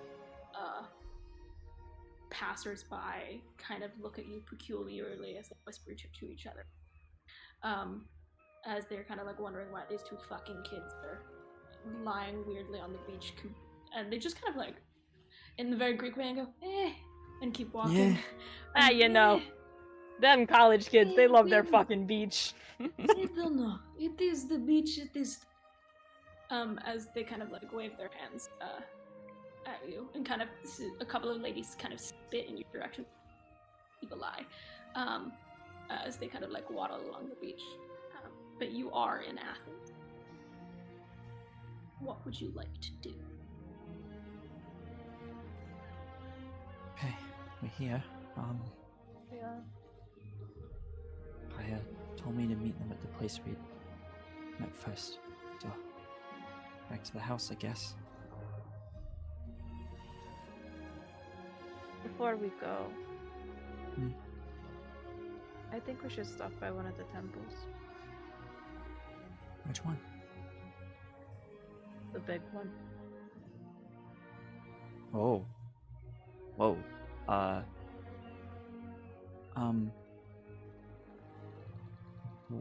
Why? Before I plunge myself into war, I need to know that I am fighting for the right thing. And there is one question that has been left unanswered. You think he'll answer? I think it's worse if I don't try.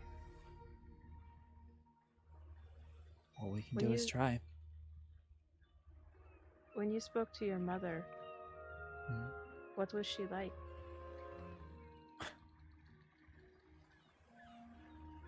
Cold.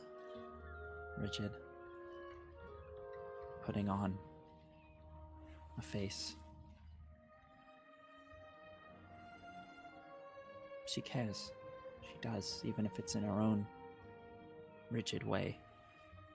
When She you say sounded that like she was cares, trying to scold me, but I knew she was trying to warn me. When you say that she cares, Mila like visibly like kind of squinches her face like. She Ash, was trying to warn me. It sounded like scolding, but I know she was trying to warn me. I believe you saw what you saw. But I have not been entirely truthful with you this past few weeks. Oh? The last time that we were in Athens, I did what I thought was right. And I prayed at the temples. I prayed to your mother. And What- she answered. But she What did she not. say? The best way to put it was the victor is the victor. It doesn't matter what side. Right. As per usual, denying all responsibility or claim, but it didn't seem like she cared about either of her children then. She said the weakest one will fall. So Falling doesn't have to mean death. That will be a No. victor, but that doesn't mean that. Doesn't have to mean that. But it didn't seem like she cared who won. I tried to warn her then about what was to come, about demigods turning against the gods, and all they did was laugh like a giant at an ant. So to think that they would come out now and try to stop us when all we did was leave home. It raises some red flags. I think the next time I commune with a god, I want it to be willingly. They're afraid. Like I said, what we do will affect everything. And they know that. Do you think they can be Afraid? afraid? I think everyone's able to be afraid. Just My mother didn't seem afraid. changes. She was just kind of a bitch.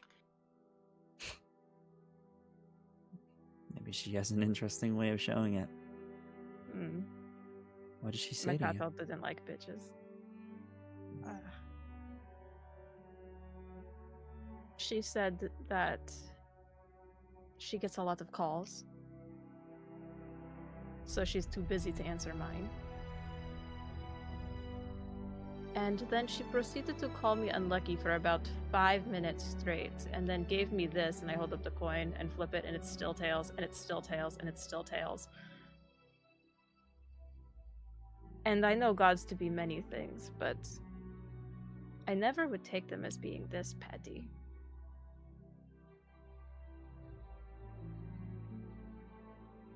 Gods can also be very spiteful. It wasn't spite.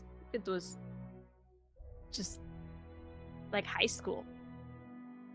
And I went to high school with demigods. So that's saying something. It's like, ooh. I mean, yeah, kind of just take the other half and kind of double that. Ooh. I don't think I can put a positive spin on that, but I'm having a hard time putting any positive spin on an interaction, and I feel like that's intentional. I just think it's weird. It is strange. But they reached out for a reason. Whether that was to say hurtful things or to try and turn us back. Maybe, I don't know, maybe she thought she could break you and you'd go back and wallow in self-pity at being unlucky, but you're still here. You've never done that. The goddess of fortune favors breaking spirits? An act of force? I don't know. Maybe this is the one thing. Maybe this is, I mean, that's the thing with demigods. We're unpredictable, we're different, we're not as straightforward as a 50-50 chance. We're human. 50% human, yeah. So it's not as straightforward as being able to influence fate. But fate comes and goes. It does. But there's an element of choice for us that they can't control. As you guys kind of begin to dust yourself off and have it. We're walking. We're walking here. We're walking. To the temple of. We're walking in the streets of Greece. Just to confirm, you're walking to the temple. Yes. Sorry, could you repeat that? You cut out. You're walking to the temple of Zeus. Correct. If I'm not mistaken. Correct. The big man. The big man. You said the big one, and I have no ones. That is the biggest one possible. Right. The big one. Right. You begin making your way through Athens. Getting a couple of strange looks from old ladies because you're literally walking through completely drenched. It's probably early morning right now as you kind of look around. But no one seems to take too much heed of you as you begin to make your way to the Temple of Zeus. These mass columns jutting out. The slow decay clear here as you kind of come up to it and up the steps. Mila, do you go in alone? I look at Ash. Do you want to come? Only if you want me to. I won't leave you. I nod and I walk in. I'll follow. Okay. You walk in. You walk into the temple, your feet sending echoes across the ground here. It's relatively empty, early morning. Not a lot of people around. A couple of tourists taking photos quite often. And you walk towards the kind of center of the room. Mila, what would you like to do? I look around, and then I reach in my bag, and I pull out a small flask, and then like a handful of offerings that I would normally be giving to my mother, drachmas, some wooden dice, etc. And I pluck out the things that are luck related. Put the drachma in one hand with the flask, and then as well, I reach up and touch my necklace my lucky coin that was given to me from birth. And I take it off and I put it with the offerings.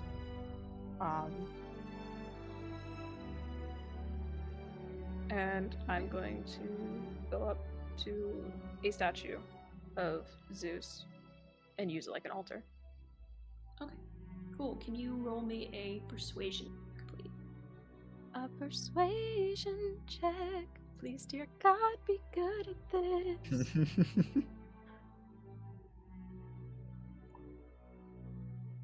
Okay, that is going to be a 22.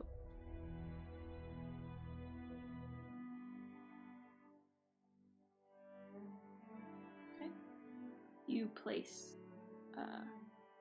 these offerings at the base of the statue. Hear the sound of the drachma kind of clatter gently against the stone. And hold on one sec. I've been informed to ask whether or not you wish to do this, and whether or not you. Oh fuck! I'm sorry. Could you repeat?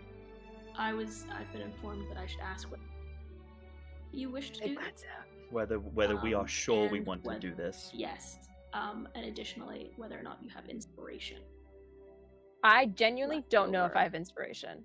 I believe I do. I don't know if you do. I had 3 at session 11, and then I guess I lost my notebook, and I don't have any from the final session. I can't tell. Just my luck, right? Okay. Just your luck. Okay. Was it 22? You said it was a 22, but if I can, I would also like to use Fortune's Favor, and add a D4 to that. Roll me the D4. Can I also That's a D8. Can I also very gently, kind of as they kind of go to like step forward to the altar, as I kind of like place a hand on their back to kind of like encourage them forward? Can I just cast Sanctuary real quick? I think oh no, I don't still have it. Right, it's only a minute. No, it would have passed by now. Okay. How long does Protect Good and Evil last? Oh, it's gone. It's gone. It's gone. It's definitely gone. It's 10 minutes. It's gone. We still have air bubble at least. You have Sanctuary for the next minute. Mila, what was the total number that you got? Brings the total to 26.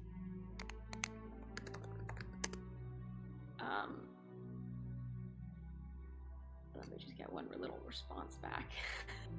I was so concerned. Guys, honestly, DM somebody else's world is so wild. It is. It's crazy. okay. Hello. Hi, Maddie. Things Hi there. crackle overhead as a disembodied voice.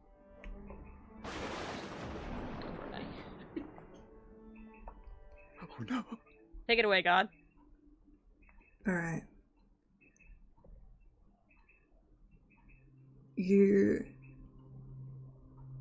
feel the hairs on the back of your neck seem to stand on end, as if a crackle of lightning has sounded next to you. But it sounds so far away.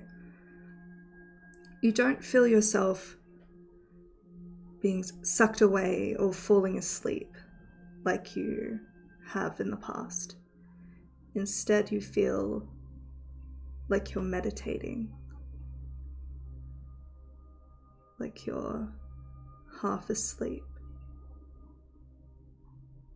And you can't help but remember that first dream, which feels so long ago, of being that sun standing on the edge of a volcano, turning behind you and seeing nothing there, but feeling that presence.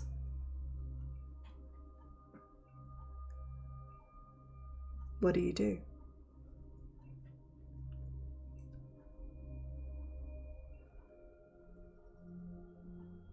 Thank you for gracing me with the chance of your audience. I just have one question, and I would appreciate honesty in this times.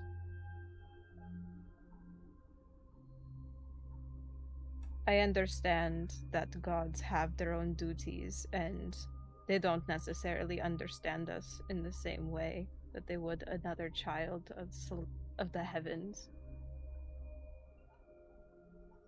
They can't devote the same amount of time that a mortal can. They can't give the attention.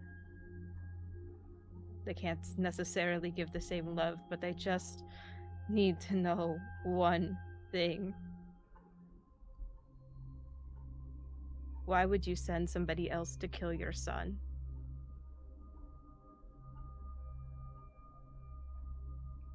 Would you even do that?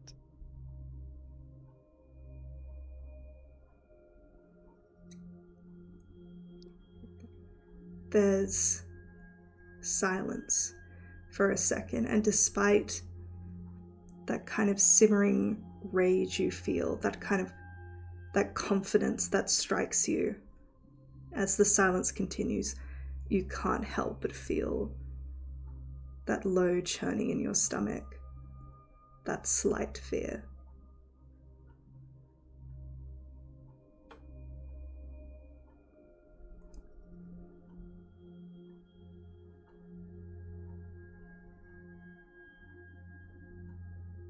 If you are going to smite me here, you can. At least I won't die a murderer.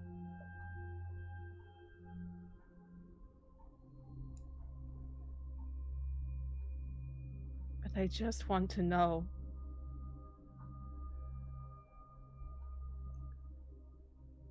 Before I do something I can't take back.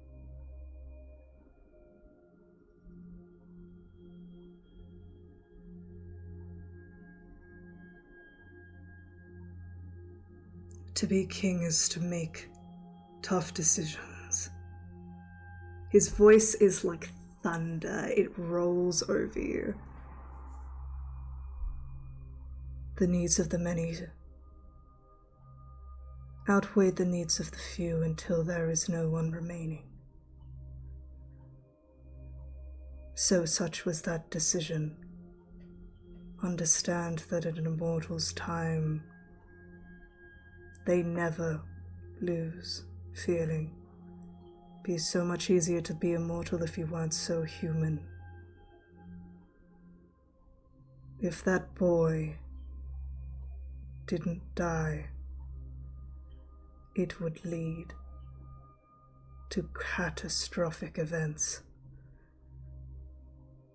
But it seems fate works in mysterious ways. It was destined. That Or maybe is why.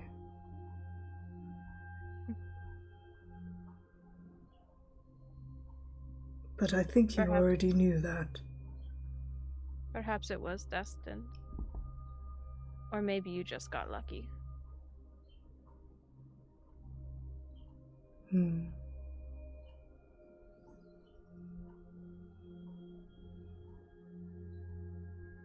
It's a shame that Rowan deserves better.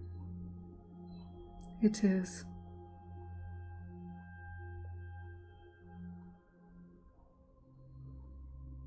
You can feel however you want about the way of things.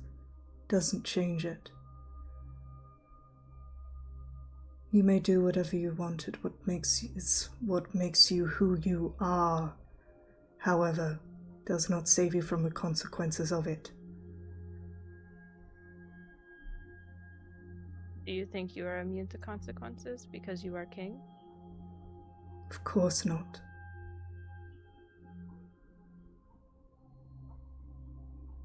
Then perhaps you are a little human.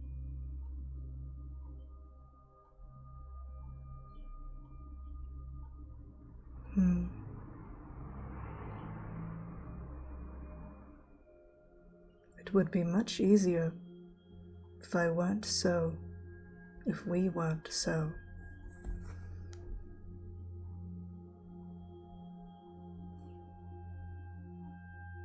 I can't change what you're about to do. I could kill you. I could. As you have noticed. There will be no one to stop Ash. And that is a consequence I will not be there to save you from. You're so young.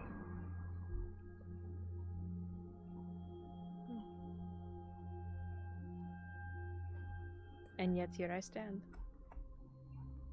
Yes. Demigods can alter the very fabric of our reality if they realize it. The reason their parents aren't allowed to communicate with them is it dooms them.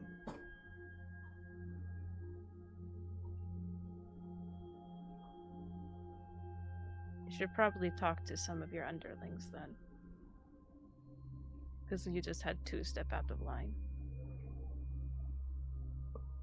That I did.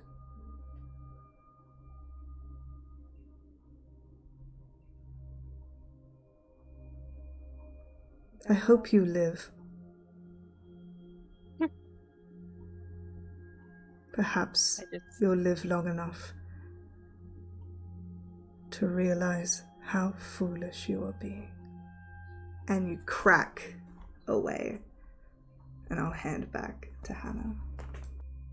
Thanks, Maddie. Thanks, Maddie. That Thank was God. badass. Alright, Mila, you back into your body. Ash, it's been no more than a split second for you. The kind of hair is still standing on the back of your neck. Then you stand in the Temple of Zeus. Did it work? Mila's just like a little bit fluffier, like her hair's full of static. The wolf cut is fluffing, boys. It worked. What did he say? More than I expected him to. He did send the order to kill his son. So that question is answered at least. Did he tell you why? For the same reason our parents have reached out now. Demigods are too dangerous. We can alter the very fabric of their reality, but is that not their fault? We are made in their image. We're made in half their image. We're also half human. And that makes us different. We have influence over a domain they don't. Gods and humans are different and have always been different. But we're both. We're of both worlds. So we have control over both. That's why we exist. That is true. Gods are immortal, and yet humans will move on. They already have for them.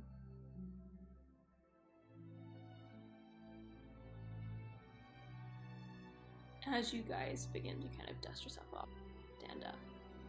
Mila, you go to collect your thing. And you notice that your bow of the wilds, has disappeared.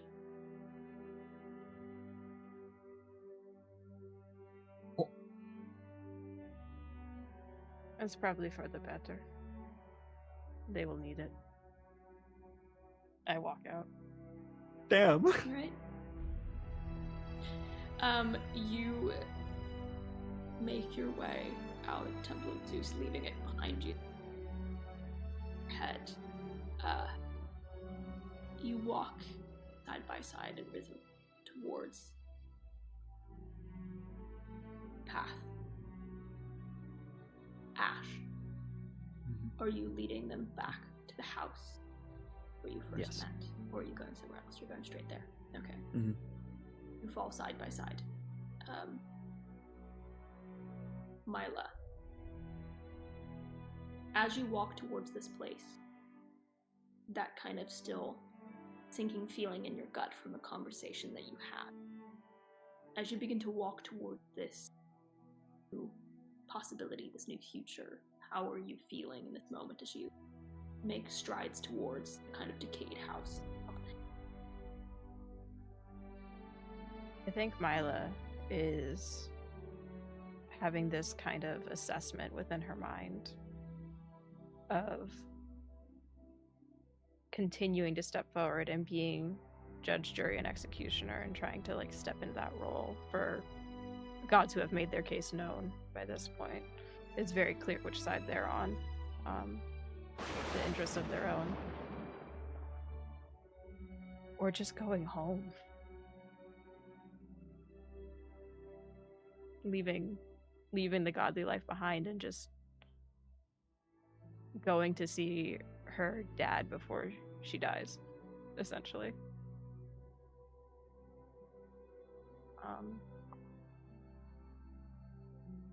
And I think that there is very much contemplation as she walks, and there's not quite a hesitation in her step, but it's not like eager, like she's slowed.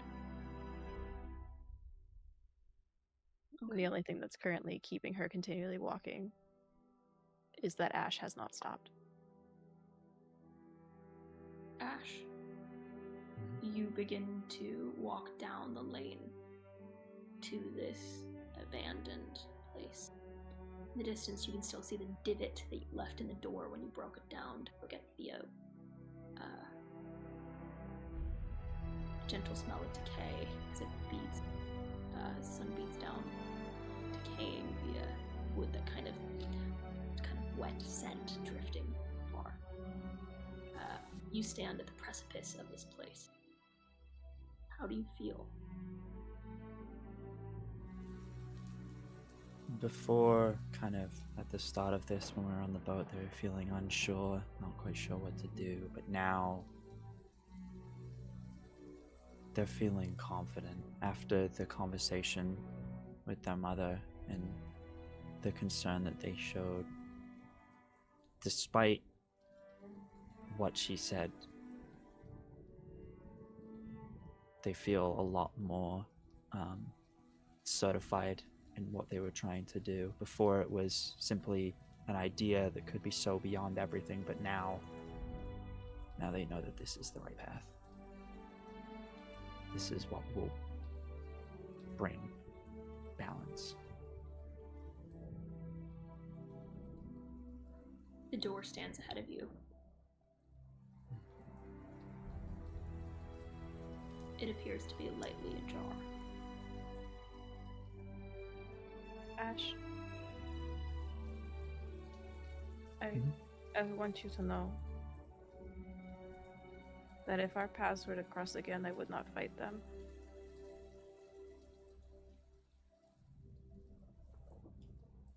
I wouldn't either. It's not what I want from this. I don't want to fight. I want to make things right. That's what I'm here to do. I'm not here to fight someone else's war. Then what will we do about the Echidna?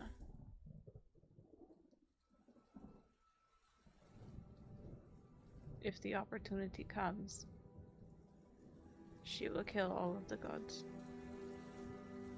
Even the ones like Hephaestus. She will put a Titan on the throne. There has to be a middle ground, and we have to find it. But Echidna will destroy everything. There'll be no chance of balance if she destroys the gods. We will find a middle ground. We will. Because things cannot continue the way they have been, but what Echidna wants won't fix things either. The scales will tilt too far the other way. This is our chance to truly make things right and balanced.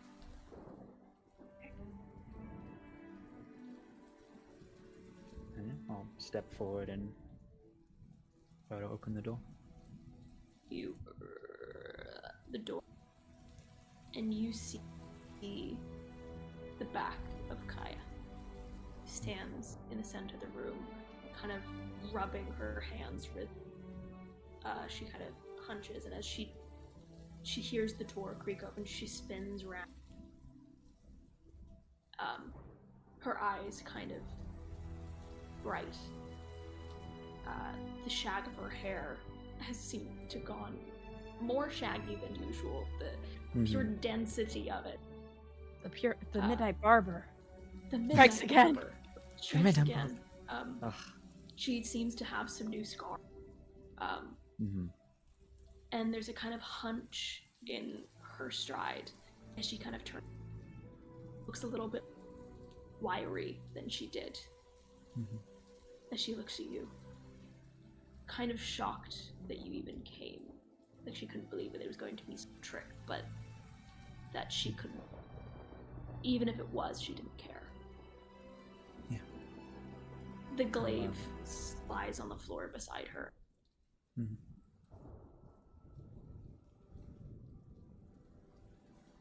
Ash? I'll just say the same thing she said to me the first time she saw me, which was just in Greek. I'll just say, my dear. And I'll just walk forward and just hug her. Her face breaks into a smile as she wraps her arms around you. Weight of her sink into you. Like her knees seem to buckle beneath her. As she whispers the words, Emetos perfenos. I am. As she grips you tighter and she pulls you away, she goes, you've made the right choice. As she reaches a hand for Aeaea as well, gesturing to hold her, to bring her close.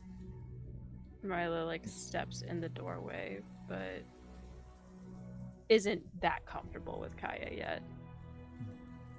I'll just reach out my hand and just kind of nod, kind of just letting her know that it's okay. I'm sorry to the way that we left things last, but you must know that I did. Every single one that they screwed. Sorry, you're cutting out my microphone. Yeah. All good. Turn that bitch all the way down. She turns to you and she goes, I'm sorry the way that we left things. I'm sorry. But know that I did this for all of us. For every single one of us, they screwed time and time again. You don't have to apologize. I know what you did and I know why you did it. I understand. But I'm here now. I'm not gonna leave you again. That, I swear to you. She begins to grip your shoulder as you can gentle pitter-patter of rain overhead. She goes, I know you must have traveled away, but trust me, the others are excited. They all made it? Every single one. I'm glad they're okay. They are good hands, and you are too, okay? As she kind of begins to stand, a gentle wobble in her knees as she stands up. As you look at her, B, would you mind giving me a gentle a which roll, sorry? Check? Perception check. I can perceive things. Can you? So Are you sure about I don't know. You're making me question it now. 19. Good. 19. Question everything. Her eyes are a lightly different color than they were. She seems a little bit broader, leaner. And as she kind of grips you, she just kind of smiles with a brighter smile than she did. She goes, come. I want you to meet the others. Yes? Go meet them. We're gonna Welcome make things right home. together. I know you will.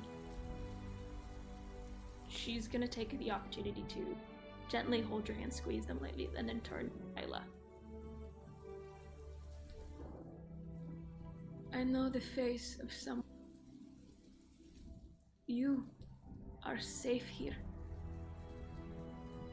Made the right choice.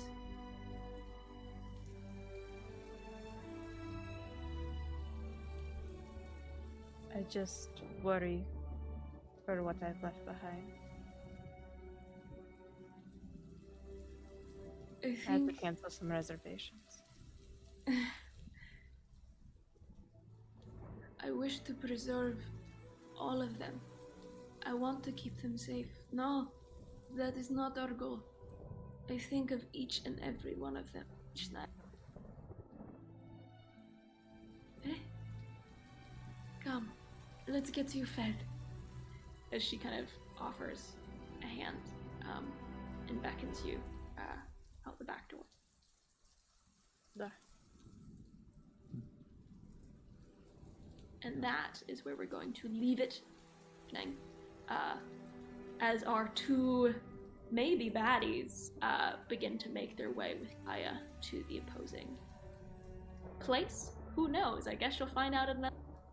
Maddie, I have no fucking outro, so I'm gonna pop it on over. Are they bad? Are they morally gray? You decide, chat. You decide. Wow. Yeah, who knows? Crazy. Anyway. Who knows? So next session, next season, the big bads are. Yep, exactly. Well. Anyway. All right, so hey everyone. I did promise a prophecy dream, didn't I? You did. You did. Queen shit, do you want to give us a prophecy? Yeah, I think I will. I gave you a treat with Zeus, but I'll give you two. Thank you. Okay. I think I'll discuss who sees this next episode. Dun dun. Dun dun. Okay.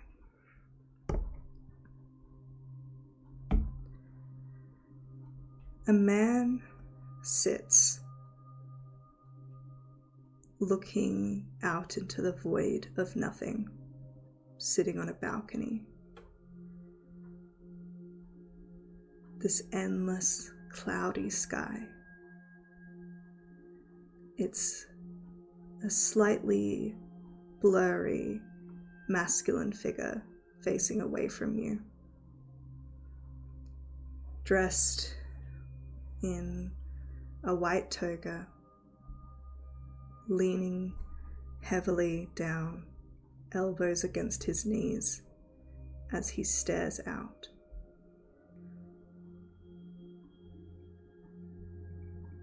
For the first time, he sharpens slightly that view, and you notice the golden helmet sprouted with wings leaning against the side of him. His limbs are curled into his body. He looks more like a nervous child than a god. Another figure walks up and sits beside him, sitting down heavily, exhausted. His blonde hair mussed.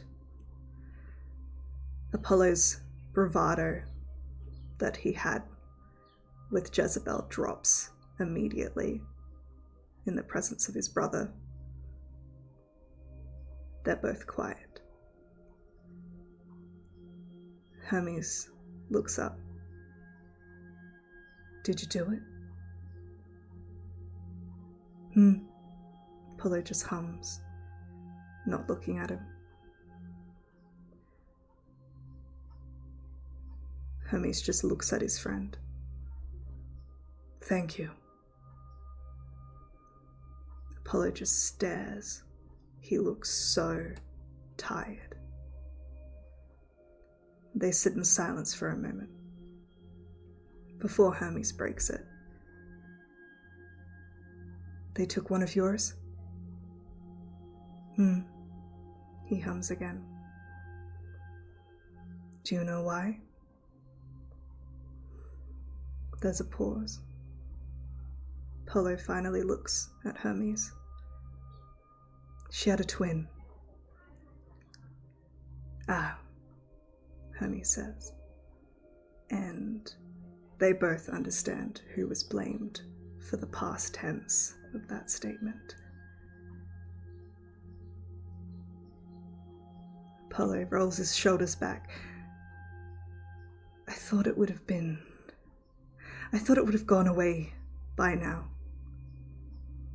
What? The pain. Apollo just nods. Hermes just nods. Apollo just says, it would be so much easier if we just were what they say we are. Stopped falling in love. Hermes just looks back at Apollo and reaches to clasp a hand on his shoulder, smiling sadly. I don't think even we are capable of that. The vision fades. And that is where we will end our session tonight. So, Wow. thank you so much for watching, everyone. We will be back at our usual time, so Thursday next week, to begin session 1 of season 2 of Dungeons and Demigods, where these two are going to be playing brand new characters, so they will be introduced. What? I thought I was dead. Yep. So we won't be joined by Milo next session. We won't be joined by Kiki next session, sorry. I was gonna say Mila better not be there. That's fucking weird. But Ash will be there. Yeah. That's a problem. Kiki will be joining us for one of the later sessions, because we'll start off with introducing Bee's character first. But I think let's go around and tell the people where they can find you. Let's start off with our illustrious DM for the night, Miss Crit Award winner, HannahPlaysDnD. Crit Award winner. They've been saying it non-stop. I can't escape that shit. Hi, I'm Hannah. I can. My name's Hannah, Hannah Harper. You can find me as HannahPlaysDnD, actually everywhere. That's it. Nice. I got one handle in it. Period. B. Period. Hi everybody, I'm B, also known as BendisDnD on TikTok, Instagram, and YouTube. You can find me here as of next week, every Thursday, playing Someone? Who will I be playing? Guess you'll have to tune in to find out. Next Thursday. Yeah, I'll be here for Dungeons and Demigods every week, continuing from now, so that's very exciting. However, you can also find me on Wednesdays playing over on twitch.tv/DiceandAutism. We are currently doing our main campaign's mini-series prequel, which is very, very fun. Founding Steps, which is a prequel series to New Rollis, 1920s gangster campaign where things are really, really heating up. Going into next session, things are going to get pretty crazy. I believe we are doing 5 episodes for this show. We're going into session 3, so we're past that midway point now.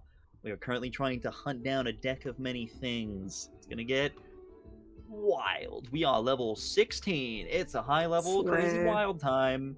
Gonna be insane. Definitely tune in for that. And I believe, make sure you go and check out Aeaea 313 over on pretty much all podcasting platforms. You can find us on Apple Music, it's on Spotify.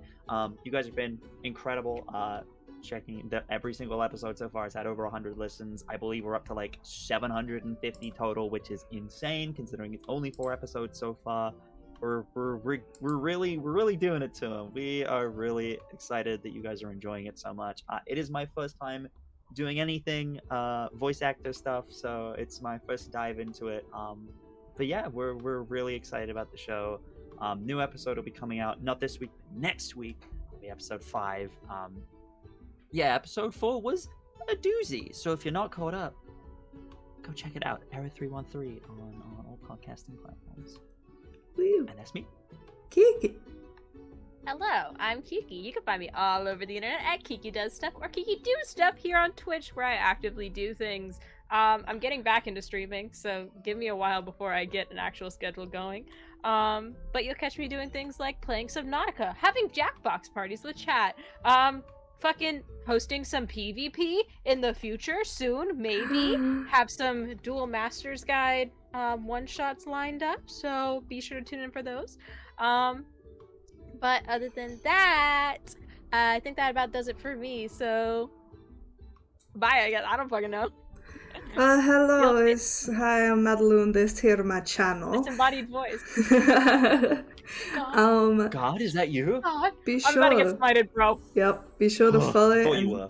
subscribe and all of those things so you can catch us next time. But also, please subscribe to my YouTube channel because we're trying to get partner, which would be lovely. Also, you can find all of my VODs up there, and you'll find the captioned versions of these when they eventually come out, which is amazing.